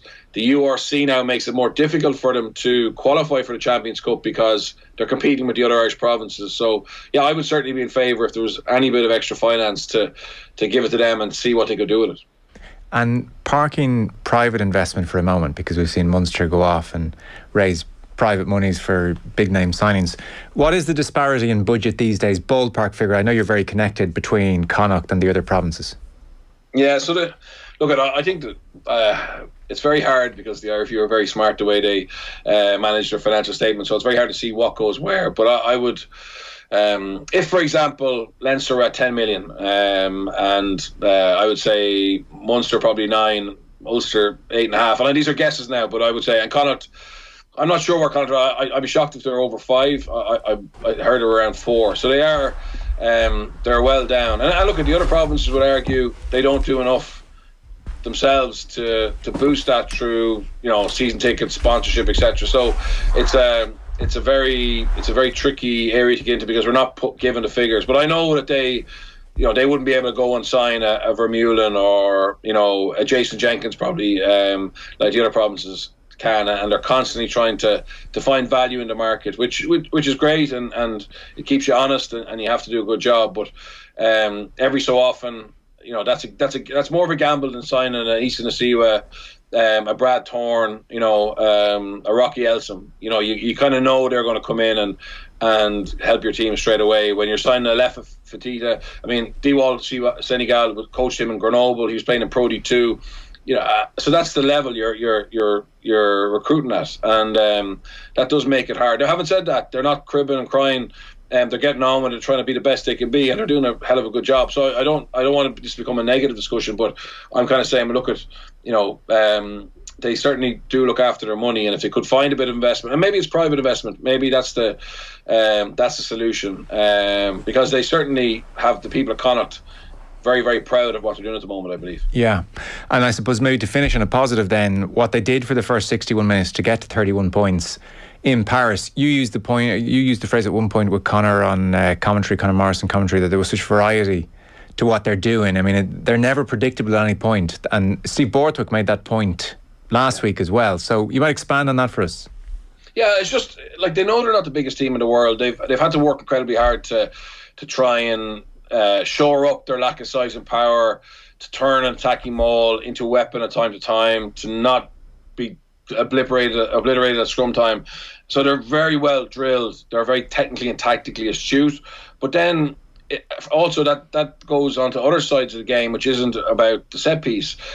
Just man for man, they're not as big and powerful as we saw Lemape, the All Black centre. He's just a force of nature. So Connacht can't run over people like some of the other teams. So they need to find holes, need to pull defences apart, and then throw the perfect pass. Because I remember speaking to Mike Prendergast, and you know, he coached me in Grenoble, and then obviously he went to Eoin, and then he went to Stade Français, and when he coached in Stade Français, he was coaching far better athletes than he ever did before. Racing 92, he has far better athletes. So if you run a strike play and the pass is a metre too deep to someone like Vakatawa, he can still make it good. He can still make a line break because he's just an absolute freak. But with Connacht, I always feel, and certainly talking to other coaches, they kind of need to do everything right on the margin of being flat, timing, to make up for the fact that they're not, you know, full of massively powerful, super quick guys. And that's what I mean. And then they hit teams in different areas in a succession. If there's 5 phases,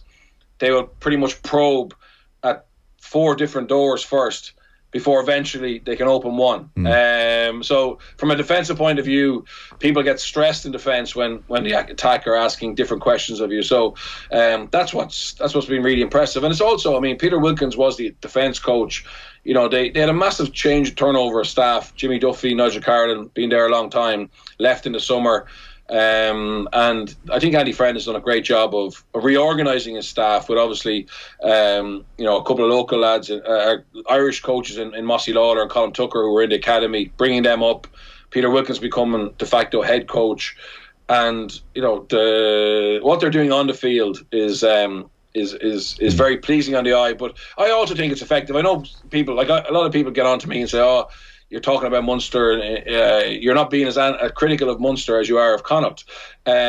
And their argument is, they lost to Leicester twice, and their argument will be they lost to Stade today. But I don't. The 2 reasons I probably aren't as critical of Connacht is I genuinely enjoy watching them play, and secondly, I understand that they don't have the resources that others do. Now, it's about winning, and Andy Friend would be gutted they didn't win, but there's truth to the knockout stages, and I do believe that if they were a little bit luckier in terms of availability, they definitely would have beaten Stade today. You know, if they had a couple of props available, that scrum wouldn't have been as a big of an issue.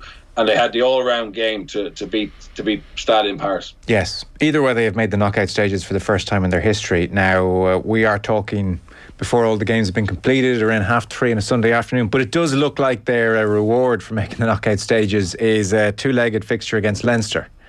Yeah, it's horrible. It's horrible, and then it would Leinster wouldn't be fourth if obviously if they hadn't have lost that game against Montpellier in the boardroom. So it's highly unlucky. Having said that, they know Leinster well. They'll fancy themselves in the sports ground. It'll be a huge fixture for them in terms of profile, hype. I think it'd be brilliant. I mean, with things opening up, I mean, I'd love to see Leinster play that game at Aviva and have a massive crowd, a massive Irish derby in Europe, which we haven't had a huge amount historically, and obviously this new format changes that. But I think, look, it's a very difficult fixture, but there'll be no pressure on them, and the way Leinster play as well. I mean, like that, over the course of 2 games, if that's what unfolds, I mean, we should get some brilliant attacking rugby. Yeah, that's a great shout on the Aviva, 100%. And like, there's plenty of Western folk up in Dublin who'd go along to that match as well. So it'd be an amazing atmosphere. And I guess would it be the biggest, probably since 2009, Croke Park? Ulster and Munster had a big old tussle in the knockout stages a while back, but over 2 legs, and it's been so long since we've had a fixture like that. I think bringing there's a big quarter-final Leinster Ulster about 4 years ago where Stockdale dropped the ball. That was a big crowd. But I just think be right up there. Right up there, get them in and let's see, let them go. Yeah, certainly the biggest occasion for Connacht rugby, and they're they've a team to be proud of in that kind of a fixture. So, well, that'd be great in one respect, but tough deal for Connacht. As for Leinster yesterday at the Rec, once again it was all too easy. Just to take a quick glance at the rest of the rugby this weekend. 64 points to 7, which means they have racked up 153 points and 23 tries in their last 2 games. Just shy of a point a minute over 2 games. Jimmy O'Brien got 4 tries.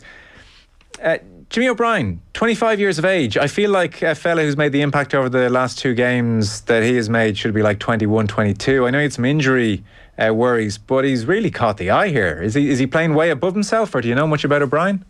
Yeah, I know about him. He went to Newbridge College as well, so I've been keeping an eye on him for a while. Always felt very talented in Leinster. They always had high hopes for him, and I just think the last couple of weeks has been his chance to kind of show what he can do. Obviously, he was on the front foot, but I still think he's a player that could kick on, and have a massive career. The problem for a young lad like him is even though Leinster are very good at giving guys game time, and we all know they, historically they could play more than 55 players every year over the course of the season. That game time is often disjointed. You'd be in for a while when internationals were away, and also he's had some injuries, so he probably hasn't had a chance just to go, starting team back to back on a big occasion when the eyes of Irish from the Irish rugby public have been on him. And he's a very exciting player. He's very exciting. But look, Leinster themselves are stacked in terms of backs. But I'm delighted for someone like him who's slaving away, probably under the radar a little bit, and this Champions Cup has given him a chance to really show what he can do, and hopefully the confidence he's got from those performances will make him really believe in himself and bring him to another level. Only so much you can take from these 2 games from a Leinster point of view. Bigger challenges await. I guess with the Six Nations coming into view, it was Johnny Sexton's first start since the All Blacks game. So when you get to that age, I guess there's a degree where you want to see, well, how's he looking? Geez, he looked good. I mean, come on. I just he's in a great place, and I would say better than he has been for the last 2 or 3 years. And even going back to November, how good he was. And I just think, do you remember about a year ago there was all this negativity and criticism about him, about the fact that he wanted to play on, and people saying madness and we need to develop another 10, etc.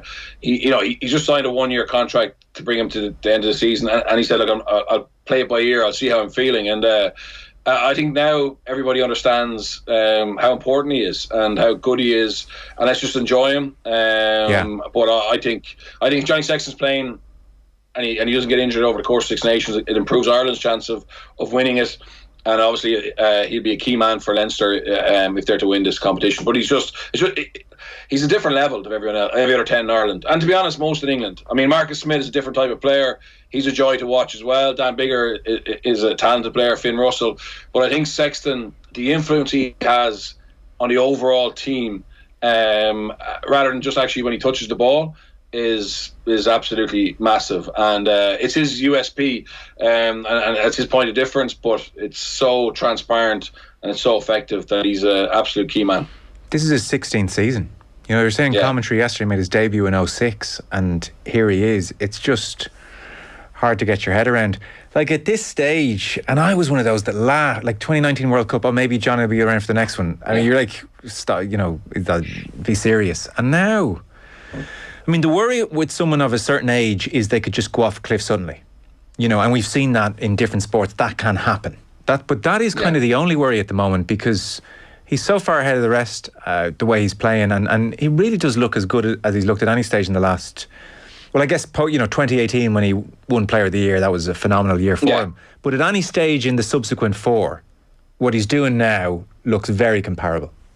Yeah, absolutely. And I think it was interesting. I was talking to a few friends of mine who'd watch rugby, and they were basically going like, what was he doing coming on against Montpellier the last 20 minutes? And when the game was won and playing flat to the line and getting hit late. And I said, if you take that out, like if you try to tell Johnny, just go out there, you know, play deep, get yourself into the game, like that's not him. His whole persona is he's going to play on the edge and do it at 100% at all time. And that's the way he prepares.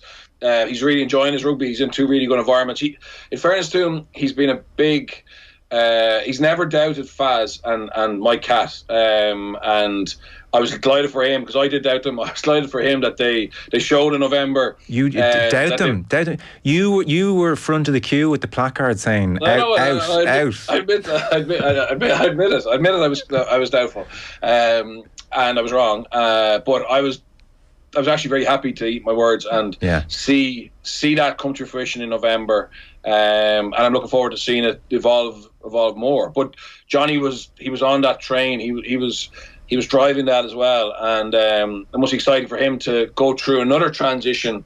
You know, I don't know, like you said, he's playing 16 years, so he's seen a lot of different coaches, he's seen a lot of different game plans, a lot of different people come in and out of Irish squad, and again, it's that regeneration that he's part of now, which hopefully will lead us to some success short term, and obviously hopefully lead us to a decent World Cup. Yeah, I don't know where he is in the pecking order of greatest of Irish players all time, but when longevity starts to come into the conversation and be respected, then what he's doing is fairly phenomenal.